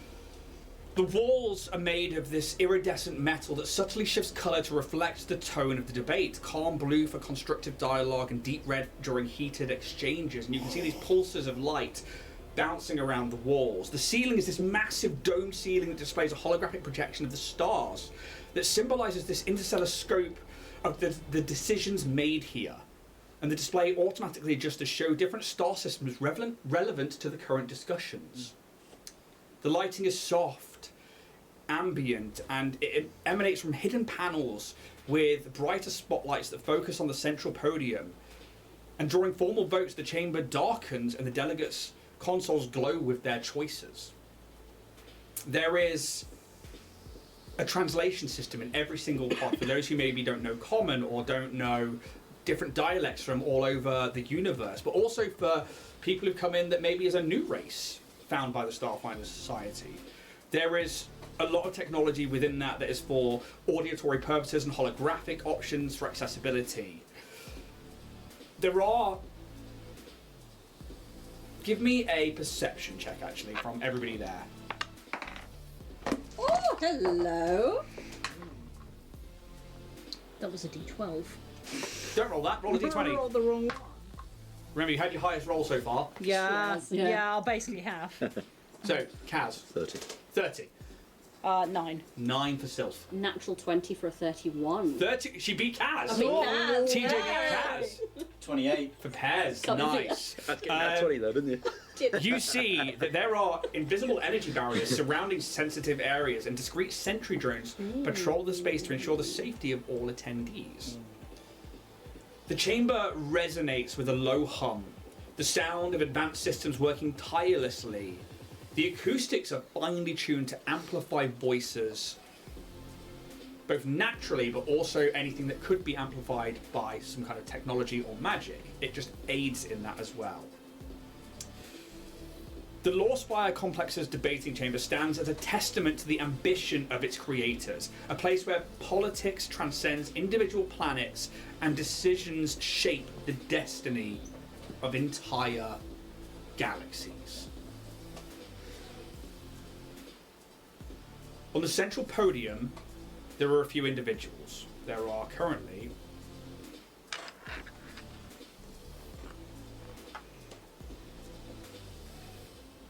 6 individuals. You see a human female, slightly tall, maybe just shy of 6 foot, a cybernetic left arm, this dark skin, large voluminous hair that's pulled back with a small bandana at the top front of their head. They are wearing the clothes of a Starfinder custodian. Clothes you've not seen her in before. You've seen her normally in like swashbuckler's trousers and a loose-fitting shirt underneath some armor. This is Luwazi Elsibo. But now she's wearing a long-sleeve custodian top, this very tight set, almost like jodhpurs, and just over knee-high black boots. She looks more official than you've ever seen her looking. And she dons, instead of the embroidered, she's got her own Starfinder badge in its place. You see, and you, for a minute, are like, that's a fucking dragon. And then realise it's a dragonkin. They are nearly 20 foot tall, and you see, covered in heavy plate armour, this soldier. You see Zano. Sat so calmly in their white trench coat, their purple and blue armour. The Shirin. You then see a human male. Older. Grey swept hair to one side, and you sort of like looking around the room. Oh, A little bit dazzled by the lights. See past 60 foot, he's like... And he's looking up and down the line as the rest of them look a bit more... Well, apart from one of them doesn't look as motionless, because next to John is a human male. He's wearing a very tight, pressurized suit that then has like these resin plates, and you've seen this suit. It's very much like a neoprene wetsuit almost, but it's pressurized for the vacuum of space. Very free, very moving. And he's got this long brown hair which is tucked behind his ears, and his arms are like he's treading water constantly. Captain Solias sits next to John, and even sat down, his arms are still like he's underwater. And then... What was he? No, 6 so far. That is 6, isn't it? I think that's all of them. Oh, sorry, there is one more, sorry. That's 5. 5. The 6th person is a gnome. A gnome. And they step up to the podium. You see this... They are also wearing custodian attire, but they are also... They've got like a lot of leather straps, like brown leather, pouches and stuff all over them. Welcome, Starfinders, and thank you for making your way back home to the Lawspire complex. This afternoon, those of you who wish to place themselves in for candidacy of First Seeker, they will be addressing you. I ask that you politely listen to their opening addresses. We'll also remind you that this is just opening speeches, not the actual start of the debate. Please hold from calling out, asking your questions today. We've got time for that tomorrow. Please listen to the candidates. I cannot stress that enough. But just to absorb their messages and to get to know them before the debate starts. I will be your electoral speaker. I am Caldina Jobon. And I will be... Say again? Bless you. And I will be chairing the floor during these debates for First Seeker of the Starfinder Society. And you can see some people in their pods begin to clap, and everyone's still kind of getting into place, and that message comes out a few times. While the auditorium still fills, do you guys do anything? I don't know, I think I'm just waiting. Upon entering and sitting down, Sulphur's like put down a blanket to sort of sit on. She's not sitting directly on the chair, and she's just sort of like very composed on the chair. And she's going to look across at you guys and it's like, so who has your vote? Well, I'll tell you who doesn't. Oh. Is that Zano. Oh, really? Yeah. Any particular reasons? Oh, yeah, it's, bad blood with Dynatech, I think, is the easiest way to sum it up. How about you, good lady? Anyone striking your fancy? Lizwari has never done bad by my eyes, but I see the desire for change. No, there's some interesting candidates down there, but I don't know. Zano has offered a lot. Well, yeah, she has.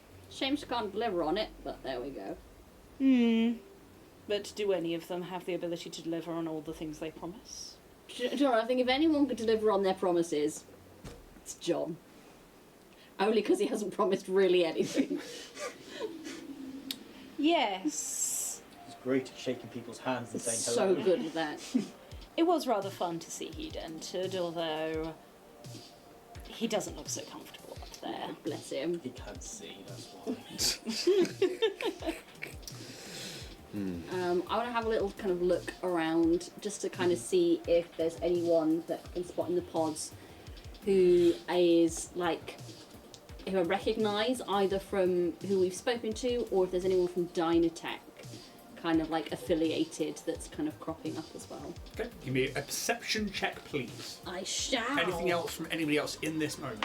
I want to have a look at the droids. They're kind of drones. Yeah. As they're flying around, just kind of taking an interest in them, seeing if there's anything different about one than the other. Give me a engineering check, please. Can I do the same as TJ? Because I think he's quite defensive at them. That he knows that if there was anything going to go down, it would be now. Jack Go just want to down. beat. He just want to beat the 31. Oh. That's what it is. So you got 31, yeah? No, that's 29. 29 on this one. 45. Roll. Cast the horse umbrella. Oh, you still beat me. Oh no! You beat me. Oh, Jack's like, you beat me. 47. You beat me on the initial roll, not on the modifier. So it's on a 22. Okay, for what? 7. Yeah. So, So I'm like looking around to see if there's sort of any suspicious activity. danger and threats. Yeah, Dynatech related, just to see if there's anyone being like sneaky, then just Okay. Looking shifty. You rolled a, 29. and you are looking for Dynatech affiliation. Or anyone that we recognise, either Dynatech or Starfinder. Okay. 26. 26. Okay. So let's start with Kaz. You looked around the room, and I mean, nobody has had their weapons taken off them. There are some people who don't wear armor, and some people who don't look like they want to carry a weapon. But yourselves included, are geared to the nines, ready to rock. And you think that some of that is to do with bravado, and you know the kind of whole nature of being a Starfinder is that you are pretty much ready to go at a moment's notice because you are heroes, you're adventurers, you're essentially in the biggest heroes guild that there's ever been. And you see a few notable crews around and individuals, and I think some of them are, you'll see a group that look really well in tune with each other. They'll be wearing like similar outfits to each other that will be very much like a crew attire, and then they've like really gussied it up with the Starfinder badge, and you can see that they're all very sleek. Maybe it's like an android, a Vesk, you see a Patra, this cat person, and a human female, and they are all just the four of them in a pod, and you can see that they look pretty powerful. You maybe see another one which has a well-worn crew. They don't look old, but they look... The first thing that strikes you is they look like they have an elf child with them. They are... It's weird because the rest of them look scarred to shit. There is a dwarf who is like... You can see scars over their eyes, but they have these like really bright eyes and this blonde hair and this like long green... traveler's trench coat and what looks like a flintlock pistol, but it's not. There's also this like Yosoki who's got like cybernetic arms. They're heavily scarred on one side, and there's like another pair of robotic arms that comes out from their back where you see like a drone is fitted to their back and is like hardwired into the back of their skull, and then you see these two extra arms coming over the top, which then this elf girl is sat on top of. And she wears like this long flowing dress, and she's got like green and blue striped tights on, and has this like wonderful like rainbow coloured hair. And there is a Kasathan with them who has this like respirator on, this like tall head to them, and a small goblin who looks like some form of mechanic that they're playing with like, or they're already like playing with the pod, and you can see that like the elf girl is like, stop it. And like the rest of them are just like, yeah, they look battered. They look really battered. Yeah. There are individuals. There is actually you see a kitsune, a fox-like race. This individual, they keep looking over their shoulder, and their pod hasn't come away from the wall. and you see that they are wearing this like body armor that looks like it's got enough pouches for projectile ammunition for like small arms or rifles, as well as having this then like flight suit jacket over the top of that. They are sat there with an android with this like very bright blue skin, and they're like looking down this tunnel and like trying to like ush people in, and they're like the last pod to come out basically. They're clearly waiting, but there's loads of that around. There's like just different crews of different natures. But you don't sense or see like a Dynatech threat that you recognise. Okay. For yourself, you maybe see one individual who's letting loose a drone, and you keep an eye on the drone. And it just seems to be like a camera drone, but you can see that they have got a Dynatech official jacket on, basically, or shirt or name badge or something like that. Just a human male, probably in their mid-30s, and you see them. They program something, they send it off, and you can tell this is probably like. I mean, give me a. What have you got that ties you to Dynatech in terms of knowing what these people would be? It would probably be my culture, because then my profession, because my corporate agent would reduce the DC by 5. Yeah, cool. Okay, 16, 17. 25. 25. Yeah, this is clearly somebody from either marketing or the entertainment department who's here just to record. And you don't think it's like to broadcast, because that's not the kind of equipment they've got on them. But this is for obviously company use, or maybe for Zano. But there is clearly somebody here to record what goes on. For yourself, that drone, as TJ points it out, you're like, yep, that's different. Yep. The rest of these are like broadcast drones. And you can tell that the ones that are buzzing about are designed to live feed audio and visual to the pods, and that they're going to come up on screens in front of you all. But that one drone, you're like, that's clearly different, and you can see that it is a camera drone, and you then point out, yeah, they're like they're controlling it, but they're not trying to hide it. Yeah. But then you do see that they're all sentry drones, Yeah. hidden in like little like areas, and you're like, oh yeah, there's some there, there's some there, there's some there. This place is pretty well equipped to deal with trouble. What did you roll? What do you mean? On your engineering check? 26. 26, okay, cool. Thank you very much.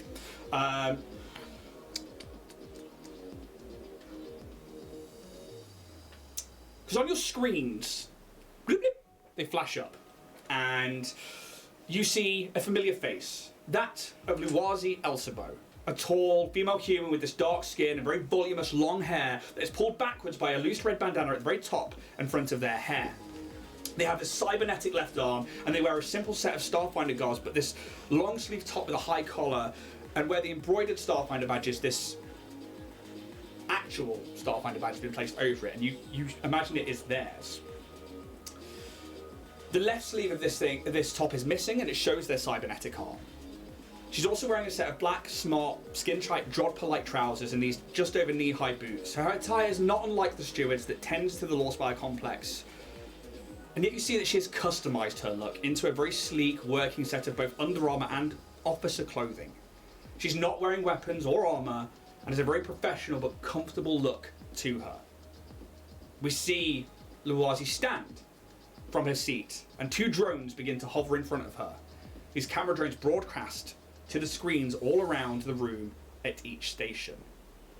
My fellow Starfinders, for those who may not know who I am First Seeker Luwazi Elsabo, and I present myself as candidate for the role of First Seeker in these elections.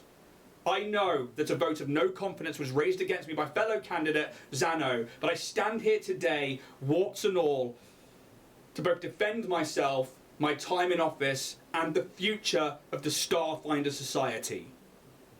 I ask you all to keep your minds open and your thoughts on the long-term stability of not just the Starfinder Society, but the galaxy when listening to what all of the candidates here have to say in these matters, and to think long and hard when casting your votes when you are ready. She feints a smile, and you see her hand reach for the Starfinder badge on her chest. I thank you, and I am grateful for so many of you being here. I know the galaxy is large and yearning to be explored, and that is not going to happen while so many of us are here. Once we have elected the next First Seeker, be it myself or any of my fellow candidates here, I do hope that wherever your drift engines take you, they take you there with the passion of an adventurer. Thank you. She sits down, and as the many Starfinders all around the room begin to clap, and the screens on your stations all flick to the face of the next candidate. The image of a draconic face appears on your screens. Big, acid green draconian eyes stare straight from the screen and into your eyes as the camera drones have to pull back. We do see this long scaled snout and these black horns of this being. And in the room, we see this tall dragon-like creature stand up. And for those of you who haven't met or seen a dragonkin before, you could be forgiven for thinking that a dragon stands before you now. Although across the room, this being is clearly not as large as the great worms of Triaxis and of legend, but maybe 15 to 20 foot tall, draconic in nature, blue-grey coloration, and have these big leathery wings tucked behind them. They're clad in plates of armour that are fitted around body parts. A large plasma rifle can be seen on their back, and beside them a fitted helmet sits on their station. The drones look like flies buzzing around this being as they stand there tall and proud. The voice that comes from this creature is very commanding. I am Vaxoran Valkyrian, and I stand for First Seeker of the Starfinder Society. I have had many years' experience within the Society to explore the galaxy and have fought against many threats that would see our way of life ended. You see their nostrils flare and their eyes narrow.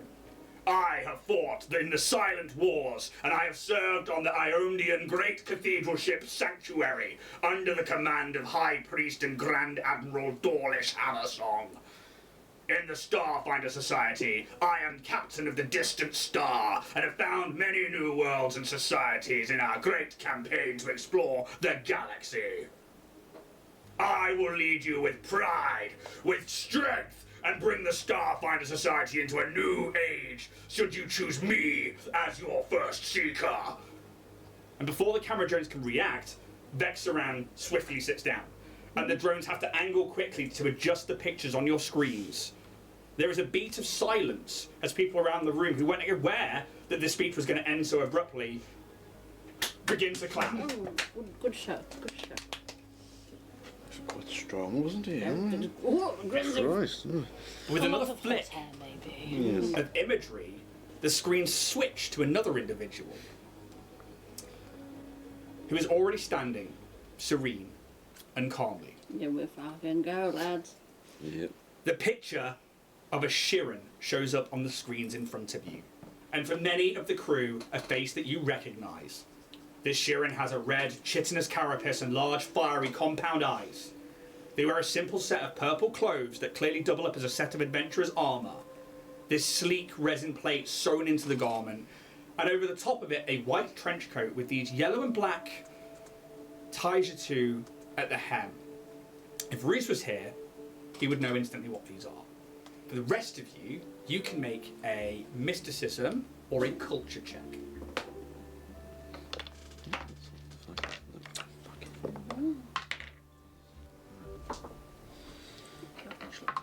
22 culture. 20. 20 mysticism.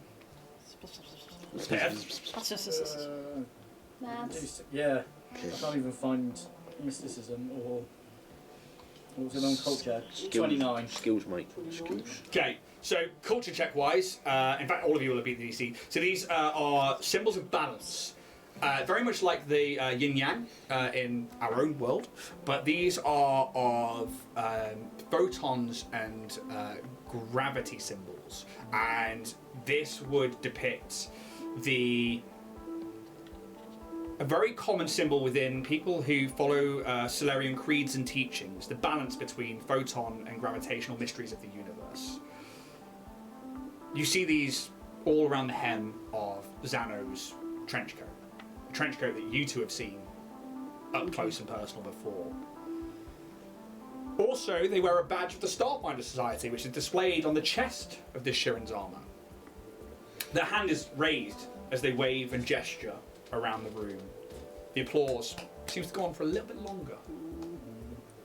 I am Xano, and I present myself as candidate for First Seeker of the Starfinder Society.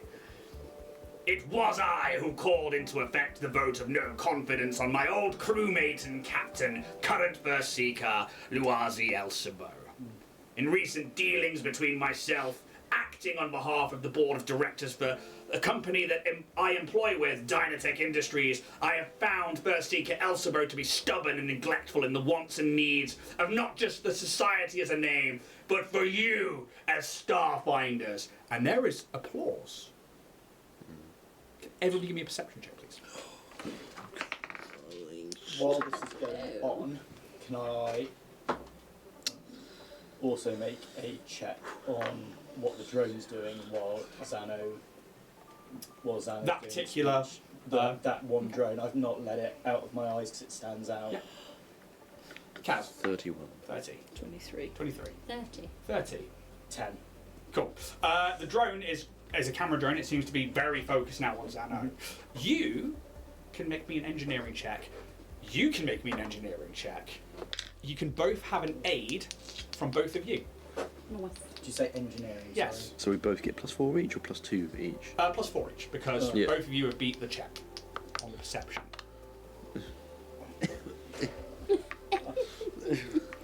It'll still be like 50. No. So. 26. 22. Okay. It's very loud, this applause. You kind of look around. Augmented. There is a sense that maybe... Some speakers or something. Out from the drones. It's not the drones, because then you pick up on it. And I'm going to use the check you made earlier. Underneath some of the pods, you can see that disguised as part of it are some auditory speakers. And you get and the they're sense not meant to be there? that they've been disguised, but thanks to your check earlier... Yeah. With that, I'm going to Tell me shuffle where up. to go. Let me zoom in. Not with that, I'm going to ask Kaz if he can help me do a remote hack, which will cause a short circuit, so it won't just break her up, Pez, it will cause a I disturbance. get where you're in going, it. but let me film it first, because it's fucking evidence. Yeah. We'll get recording, Yeah, we'll record. Like, and tell me where I'll to put point. Bear out on a stand as well, because Bear's linked to. I mean, you can send It's Ben hot. or Bear around and have a little look. I don't want him to get shot out the sky. Yeah, he probably will. I mean, I'm- there's so many other drones around. I mean, yeah, but look at that. that's fair. He's literally Bear under the armbar. Look at that compared to those. While you Kaz. guys Fair enough. do fair this, I will carry on. Yeah, But you've yeah, noticed that there are Okay. hidden speakers Oh, that wow. are amplifying. I want to do The it clapping. while the clapping's going on, because it can then disturb the sound, so you know it's becoming. I'll say this to Kaz and everyone, I want it to be known that it's artificially being. Well, the clapping dies down.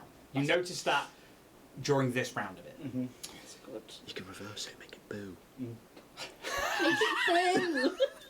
But you can, like with the loud cheering, you can see that like this gnomish lady is like, quiet, please. You are not paid, yet you are the people who risk it all in the name of adventure.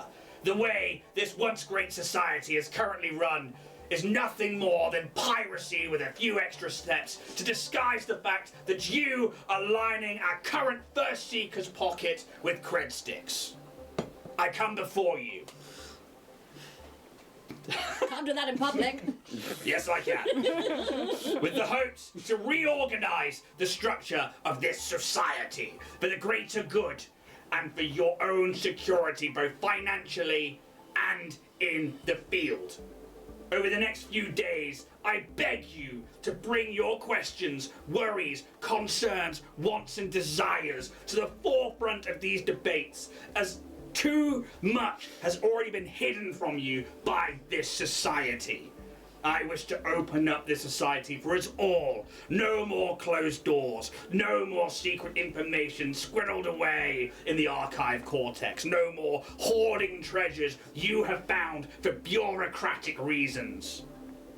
They stand for a moment, as that applause starts up again, you see that people around the room are like, fucking yes. However, I am going to give them a diplomacy check as well on top of this. It's an 11 on the dice.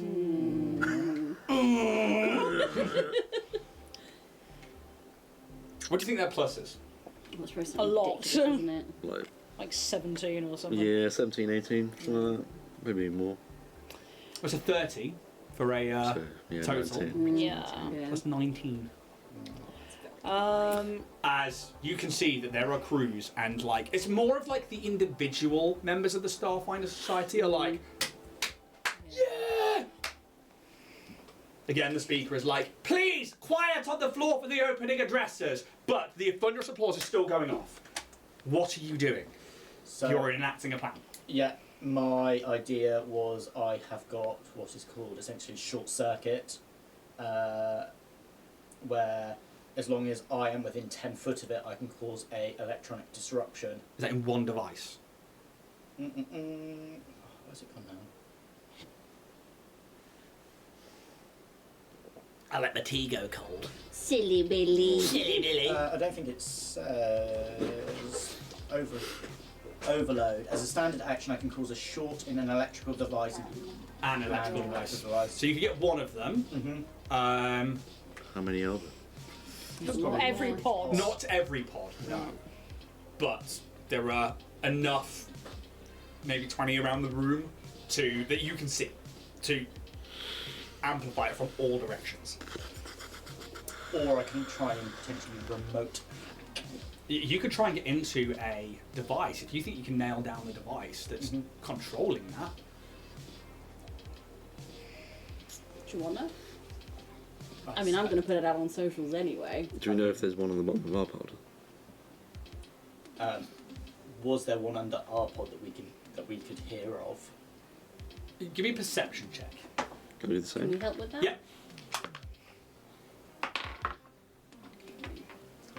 24. That's low for you. 9. 19. 21. 21. It's loud in your area, and with all the other people clapping, it's hard to Yeah. tell. Yeah. You would have to physically get around there or have an Is there item that you can anything fly on- around. Is it on, Yeah, I on was going the, to say I'm just going to throw Bear down. Bear's engines don't ignite anymore. He promised. This is why I have a backup on a memory stick. It's like Big Hero 6, he's got a little card that just says Bear. There is one under your pod.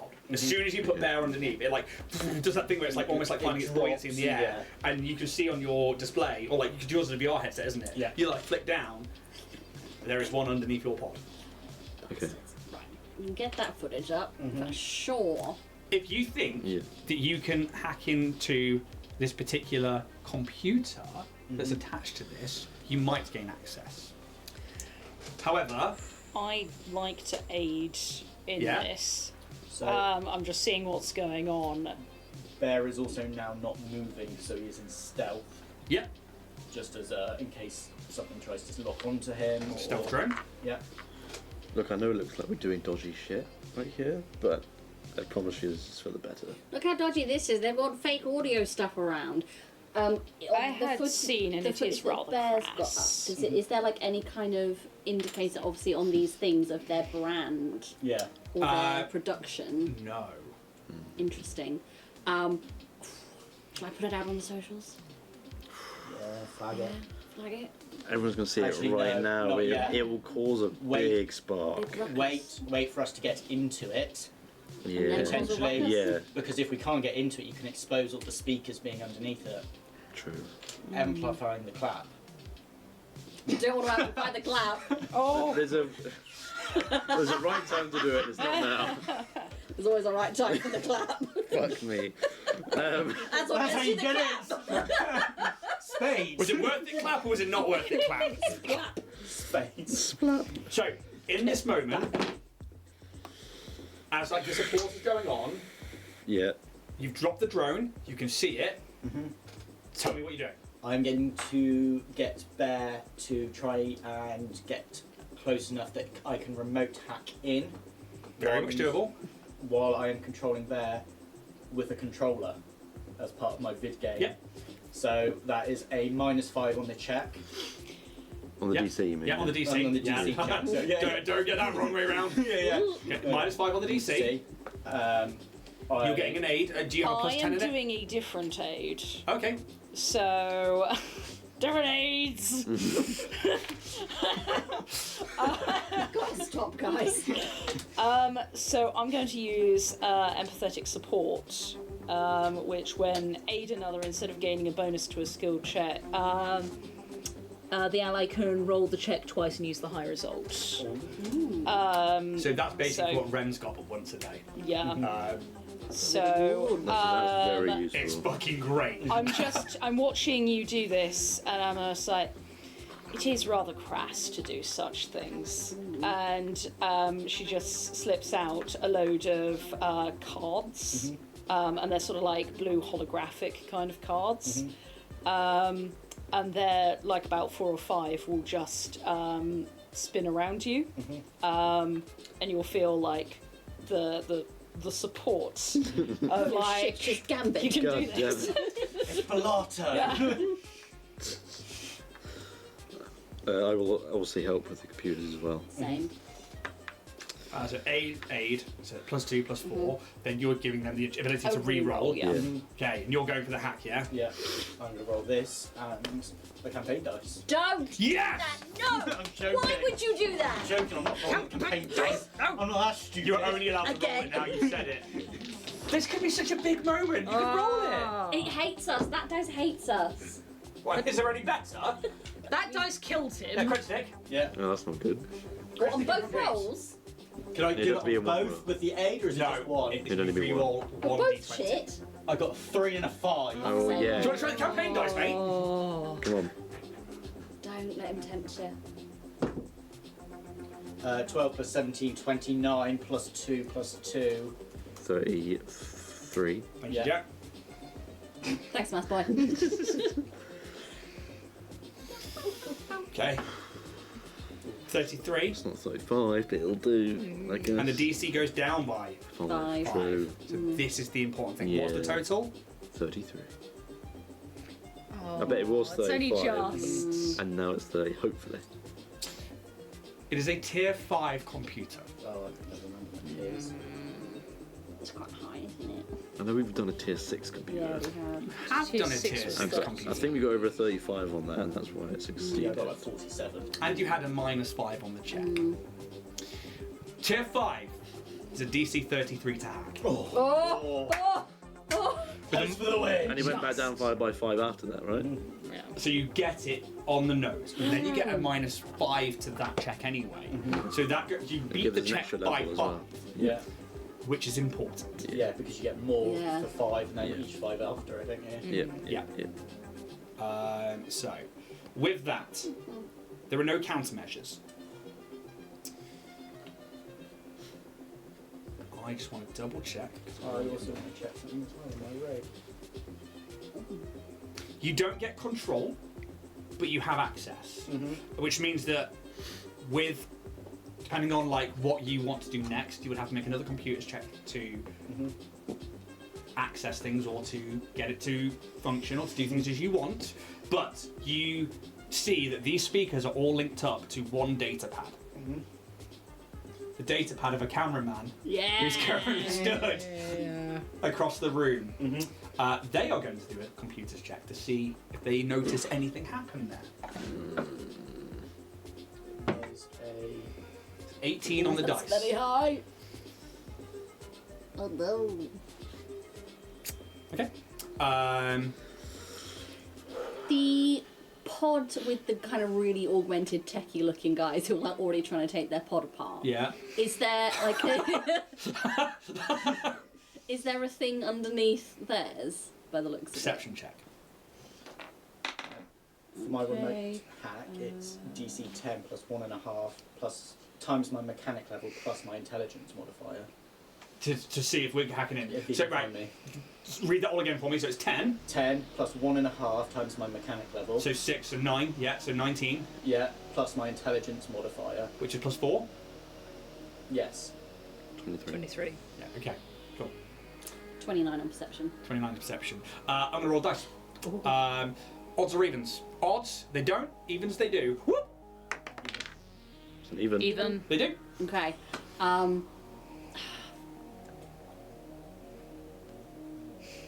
Cool. I've got no way of contact them, have I? No. But I They have look my like network. fucking dickheads. They do look like dickheads, but they look like tech dickheads. The most dangerous dickheads of them all. Two of them kind of do. I don't know. It's just a mirror. Really not. Okay. 4 lightsabers around. The Kasatha has like 4 swords on them. It's ridiculous. Like literally like Deadpool twice. Ridiculous. I'm gonna zoom in with my camera and snap their pod as well with the augment underneath it. Okay, yep. And You see Kasatha trying to eat something.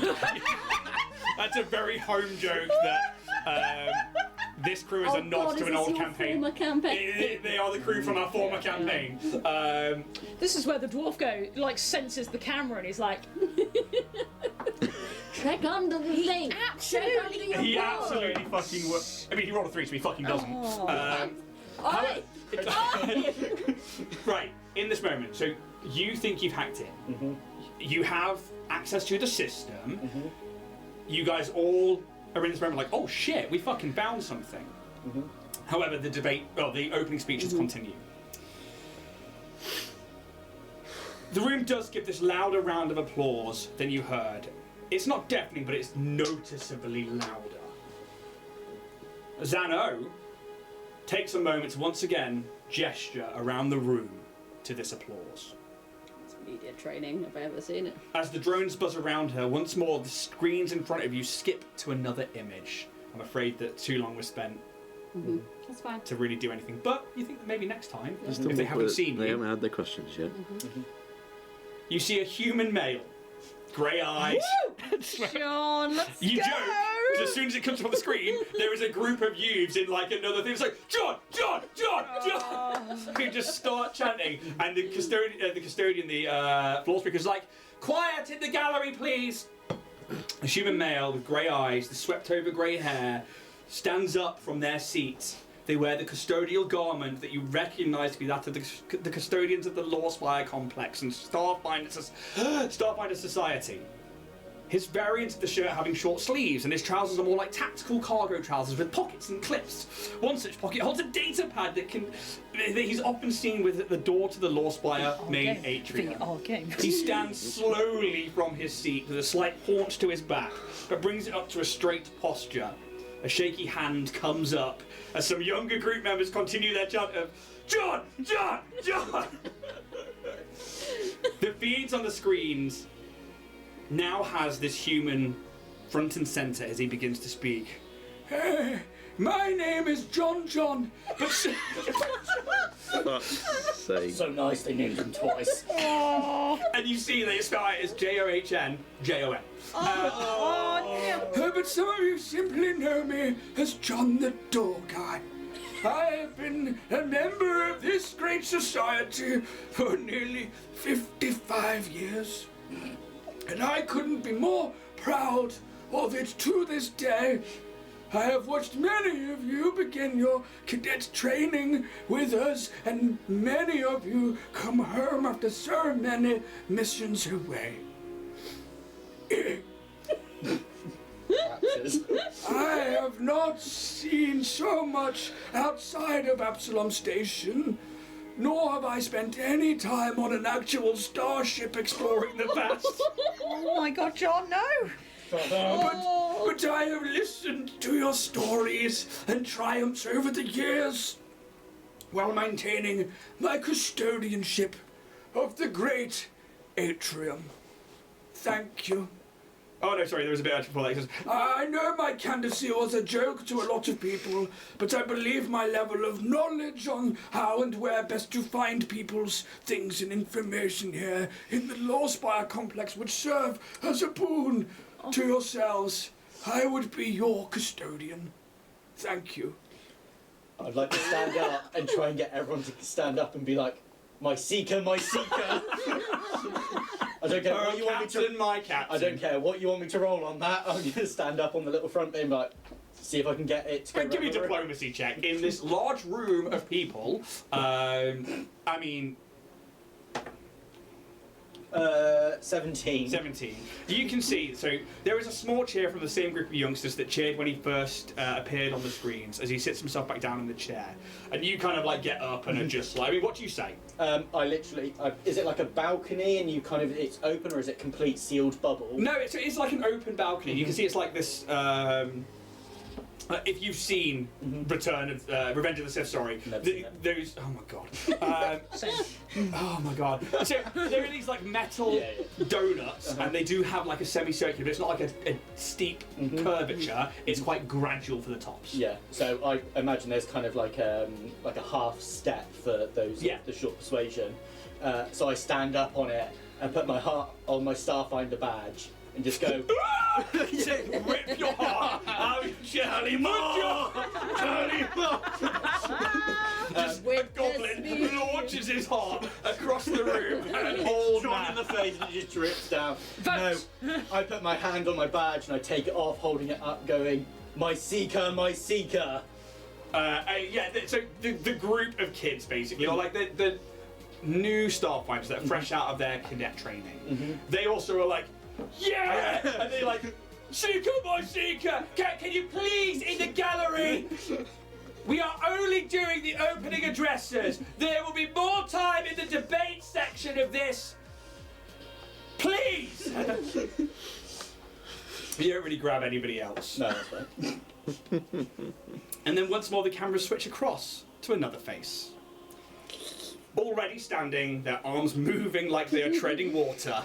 The man you briefly met yesterday, Captain Olsen Solias. This long, dark hair tucked behind his ears, wearing the set of resin-plated armor that looks like a skin-tight, pressurized, neoprene-like material suit with these blue and green resin plates interwoven into it. Very agile armor that looks very snug and comfortable. And as the screens focus on him, he begins his opening speech. Starfinders! Old and new! I am Captain Olsen Solias of the Deep. I present myself to you as a candidate for the role of First Seeker. I have spent a lot of time on missions alone, thinking about the deep thoughts that come with solitary life as a ship's captain. As First Seeker, I would take the society to new depths and make the hunt for treasure and planetary exploration beneath the ocean the top priority. Who knows what untapped ancient worlds have been long lost to the ocean waves of so many celestial bodies? There is a long pause where even Captain Solias's arms for a moment stop as he just stares off into the distance for a brief moment. He then brings himself back into the room and begins to clap himself. God, respect the game. As the rest of the room then begins to join in as he takes his seat. And the screens all shift, have an image of each of these candidates in front of you. We need to make some checks. So, first thing that's going to happen is, starting with Luwazi, they are going to make a diplomacy check with their opening speech. Let's use the campaign dice. It's an 8. Plus a million. I'm not going to tell you them No, Yeah. of course you're not. pluses on all of them for this bit, because this is where the mechanics are going to start to kick You in. know what Xanos is? You know what Xanos Xanos is? Almost like I've done that intentionally. We've kind of got a vibe of Solias's as well from our meeting. Yeah. So, It was around, I think it was around the same height, it's about 15, 16. Luwazi rolled an 8. Next up, Vaxaran Valkyrian. Bring up their stat block. They're going to make their diplomacy check. It's a 10.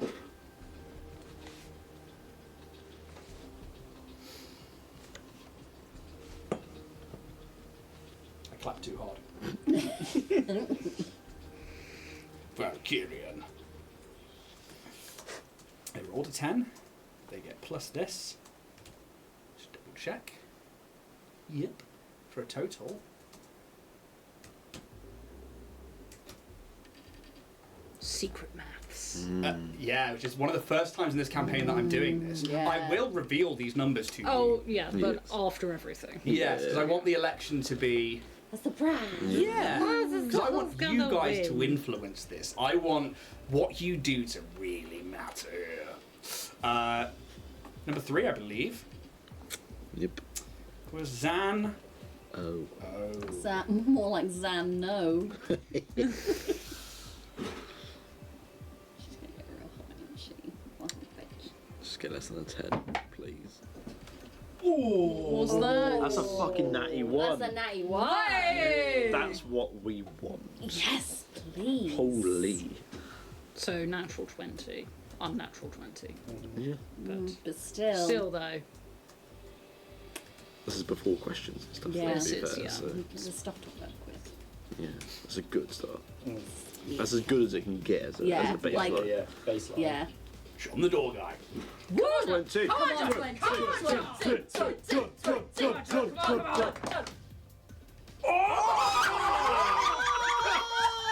Look at that fucking manifesting! Fucking did it. Holy shit. Jesus, John's There's never been a greater fucking nat 20 than that shit right fucking there. 2025. Fucking hell. Oh, Captain. My Captain. John. That's the episode name, by the way. John. Oh, Seeker, my Seeker. Oh, Seeker, my Seeker. For a natty Wow. fucking 20. What a man. Glorious. Plus their diplomacy. 3. No, he's seen enough of these people that he knows everyone by their first name. Yeah. It's not going to be high, though. Of course not. minus 19. I think at the most it'd be plus 10. At most. Even a plus might be a. Pushing it. He's a nice guy. He's just an innocent man. Just an innocent man. And last but not least is Doesn't mean they Captain don't have negatives. Olsen True. Solias. Alliance.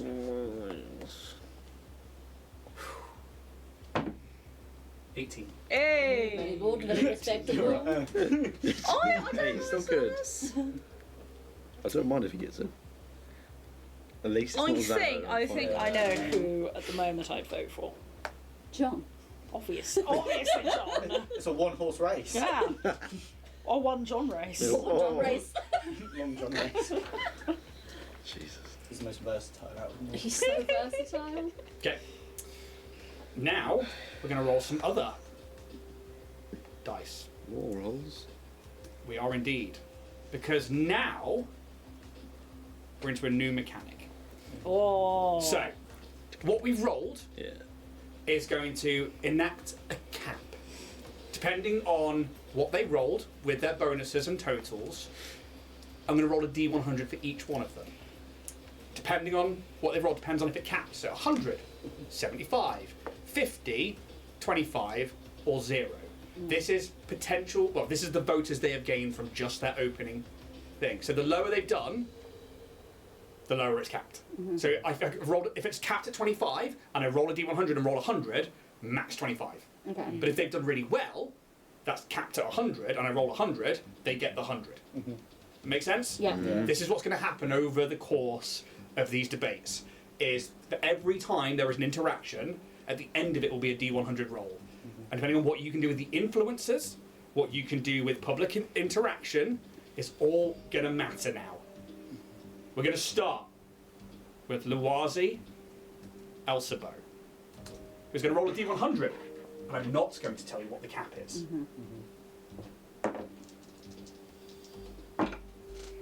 24.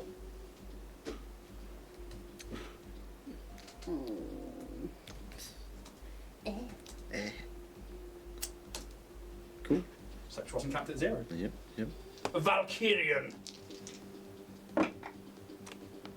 19. Oh, can't go bathroom. I kind of like him. Maybe a bit too hot-headed. You know. Yeah, but he's about He exploring. might make it more He's of a military about academy exploring. rather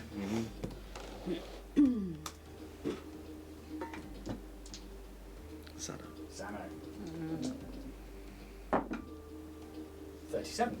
You know it's capped by something.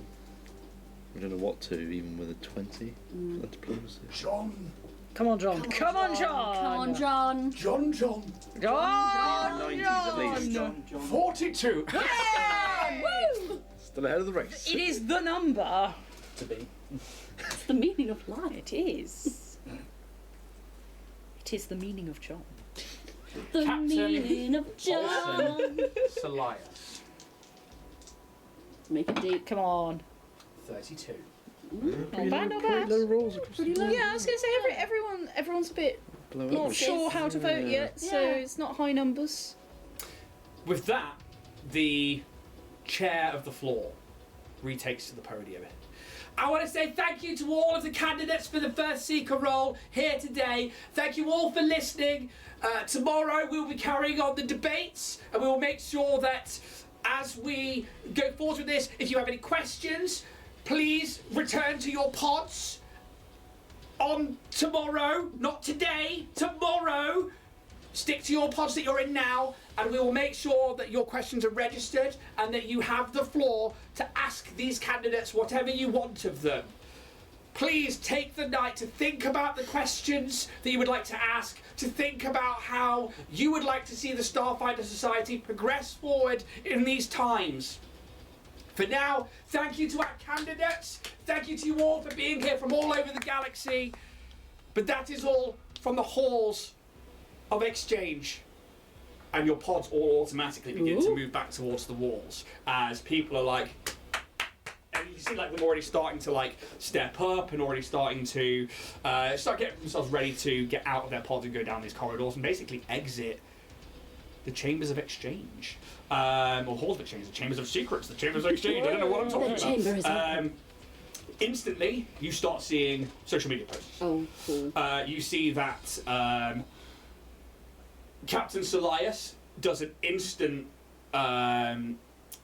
update to some of their socials where they're like basically doing like a vlog as they're coming off the podium, and you can see that like the eyes of the others are a bit like, what are you doing? As he's like, so I have just finished my opening speech, and he's just like swanning his way down the, like this to like basically the small hover lift, and he basically talks about how like that went really well and how he's looking forward to getting to meet and getting to know people on his campaign to become First Seeker. Husk, you can see, puts up a picture from before the debate of like the room, and it just says, just finished listening to the opening addresses of the candidates. Very interesting things to think on. And there'll be something along the lines of, what's everybody thinking? And it's like an open-ended question towards his audience, which people are already starting to be like, you can see straight away, John. But then you also see like, I don't see the problem with Lawasi, or Zano promises to bring us in like new things. And you can see there's already debate starting on his particular socials. Gibbles it would be something like you would see like his pink furry Skitamander legs, that fur poking out from some leg warmers, as it's like an image of his feet in a pod, and it's like, was really interesting working out my mind while listening to the opening debates, but now back to the gym for leg day. Hope to see you all at Gibbles Gym. Emoji of a strong arm. That's what you get on the socials. Don't think. How connected to the Starfinder Society in terms of like arcane study is Sylph? I think relatively, I think she will hang out quite a lot at the Arcanum. Arcana Miriam over Yeah. in basically the other part of the eye. Okay, so it takes about half an hour before you get this particular voice in your head, one that you've heard before, of anybody who's taken, and would you have taken any kind of like tutelage at any point from Lynch? I do feel she does have some interest, considering both dark related. I think so too. Yeah. It was good to see Zano standing strong there today. They offer us all a chance to push the boundaries of knowledge and the limitations placed on us at the moment by Luazi Elsibo and the current Historia. Thank you all for taking the time to be there today. Speak soon. And this soft voice enters your head and leaves again. That, you've heard before, is a mass message that gets sent out. And they do it frequently with people they've interacted with within the Arcana Miriam and other members of the Starfinder Society who have maybe had tutelage with Lynch or maybe have met them in the past. But they have been updating you with why and why they support Zano and why Dynatech is probably going to be the most fruitful thing for everybody. It has all been via magic messages and arcane spellcraft. With that, what would you guys do now as you begin to leave the halls of exchange? Do we find yourself in the lobby? Do we tell anyone about what we've done? Absolutely. I want to chat with Husk, actually. I want to try if I can meet up with him, because he seemed to be in before it all went down. I think that boy's on the fence, and I think we can sway him. I think it's time to bring out the big guns. I think no more pussyfooting on the kind of fence of democracy. I think it's all squids in, and let's start getting deep in it. Would anyone object to me putting up our findings of the auditory weirdness? With Bear still up, I want to see what happens to the Dynatech camera guy as the pods return. Does he hang around? Does he know that we've spotted him? So is he going to try and disconnect from the speakers? So as the pods have all been coming back into the walls, and we'll kind of go back to that moment. Give me a perception check. Myself or Bear? Who are you using? I'm using Bear. Use Bear. With a nat 20. Oh. Natural Yes. 20. Okay. Nice. So what I should have pointed out is actually the gallery being up here, which is where all of you are. The next ring down that had all of those dignitaries and all the other people. That camera guy was actually part of that ring there. I just missaid it earlier. When you guys are on the way back in, you can see this camera drone return to this individual. They quickly like press something and they slot it onto their arm. You can see them like looking around the room.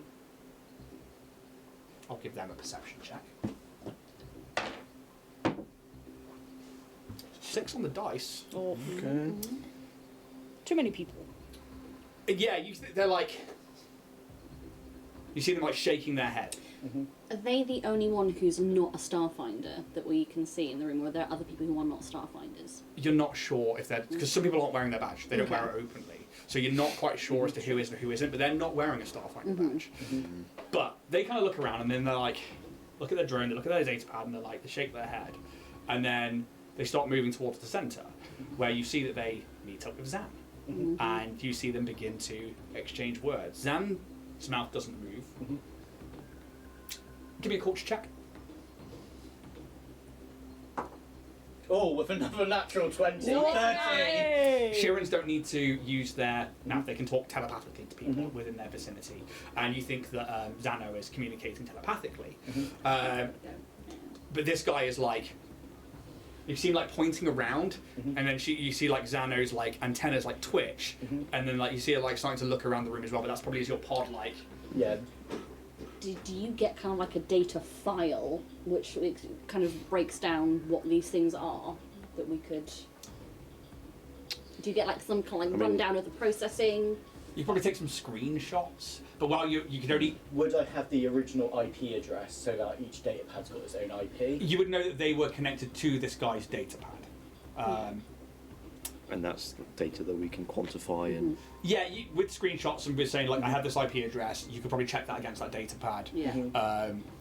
Basically, what you're saying is, like, if you go check those devices, that should link. And I want Bear to still be kind of watching him in the middle of the room. So you're leaving Bear in there. Bear is currently not moving and is watching him. Okay, so as the pods move back into the wall, are you just leaving Bear floating in the middle of the room, or are you, like, bringing him in with the wall? Bear needs to come with him. He's back with where the pods are, so he's come with us, but he is still watching him from, say that's the pod, he's just kind of sat there, not moving. Okay, cool. I'll keep the perception check of the nat 20 as you sit, as you like have the visor on and you're like watching, and this time you're probably like in the corridor. You okay? Yeah. Okay. You're probably like in that corridor as like everyone's like, well, I was fucking, you know, but then like Pez is like visor on as you watch this exchange. You see like Zano begin to like scan the room. 6 on the dice. Can you give me a stealth check for Bear, please? Yeah, so he's not moving, So so you he's get a plus plus 10, so that's 23. And 12, 35. just out. 19 plus 6. 25. 25. Bear, through Bear, you like watch her look around. Like, she looks back to this individual, the individual's like, and then you see them like point to the data pad. You see like the body language of Zano. It tensed for a moment, but then relaxes again. And you see them put like a hand onto this individual's shoulder, and like their antenna twitch, and the guy just smiles, and they begin to walk away from the podium together. Amazing. I think we need to go move quickly because if they spin it, they'll spin it fast. I want to collate a couple of images of like the Dynatech guy with the iPad with the data pad. Sorry, like my throat's just gone. And like the auditory devices, the film footage that I've got of it as well. I'm gonna send it first to Husk. Okay. And be like, dude, we found this during Zeno's speech, amplifying the claps. Not a good platform of honesty. Would be good to catch up. You free later? And then I'm going to put out a post on H for a Stokey. Really interesting opening statements from all candidates. Very interesting that a vote of no confidence comes from a candidate who clearly has no confidence in themselves and feels the need to up their applause. And then I'll have like all of the stuff that we found. How is this allowed in an election? Is democracy dead? Question mark, question mark. Cool. Anything else from anybody else at this point? Do we spam out the IP address?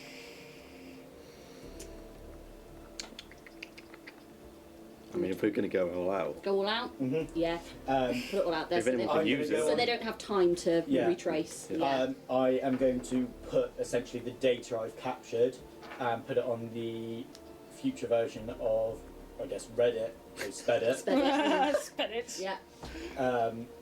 and ask for Kaz's help to try and essentially, is it DDoS, where it's just literally just floods as many places as it can? send a load of packets down Yeah. the line. That's it. That sounds like a computer's check with an aid, guys. You're heading it, so I'll just.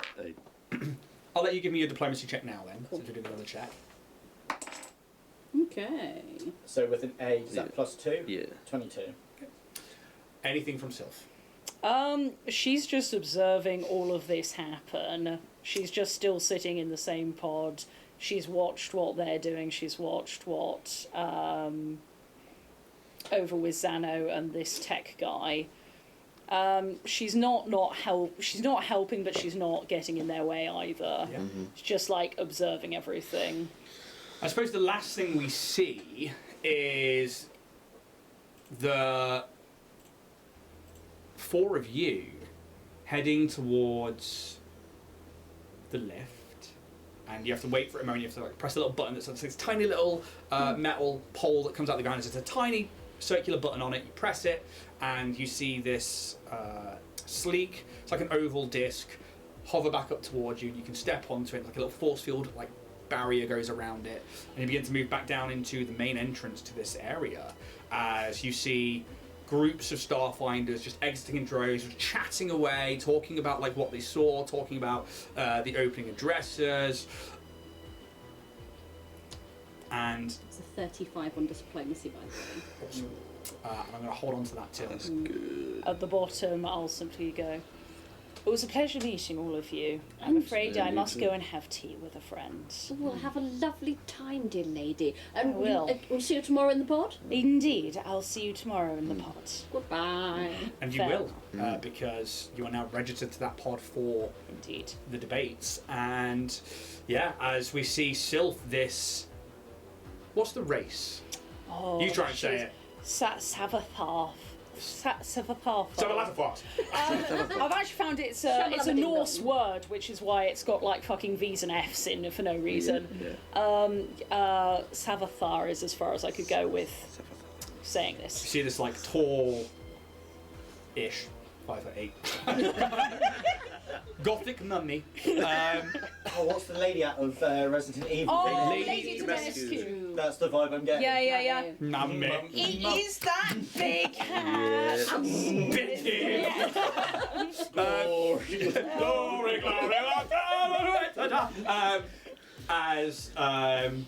We just see this large hat, this long dress, move away from the group. And we will come back at that next Monday. Yeah. We're gonna record on Yeah. Sunday. And we're Yeah. gonna hit play. Because I'm away, but we are going to pre-record it and then put it out on the Monday. Thank you so much to everybody who's been here in chat. Thanks to everybody who stuck with us through the crazy. If you're here on YouTube, then hit like and subscribe. Please do, as we push our way towards 1,000. Yeah, and we'll get the podcast all sorted out. Thank you so much, guys. Anything from you before we go? We're back on Thursday for Bloodpunk. Yeah. Yes, we are. Usual time, 7 p.m. Thursday. It'll be me at the helm, and it'll be chaos as per usual. That is correct. What misogyny can I bring up this week? It's so bad. So bad. So bad. I don't know why. Yeah. Could be worse. It could be. Yeah. Blood punks. Misogyny. Bloodpunk. The blood The punk. Bloodpunk. Thank you very much, guys. We will see you all later on this week. Have yourselves a fantastic time, and may those dice gods be ever in your favour. See you later. Ciao, ciao. Bye.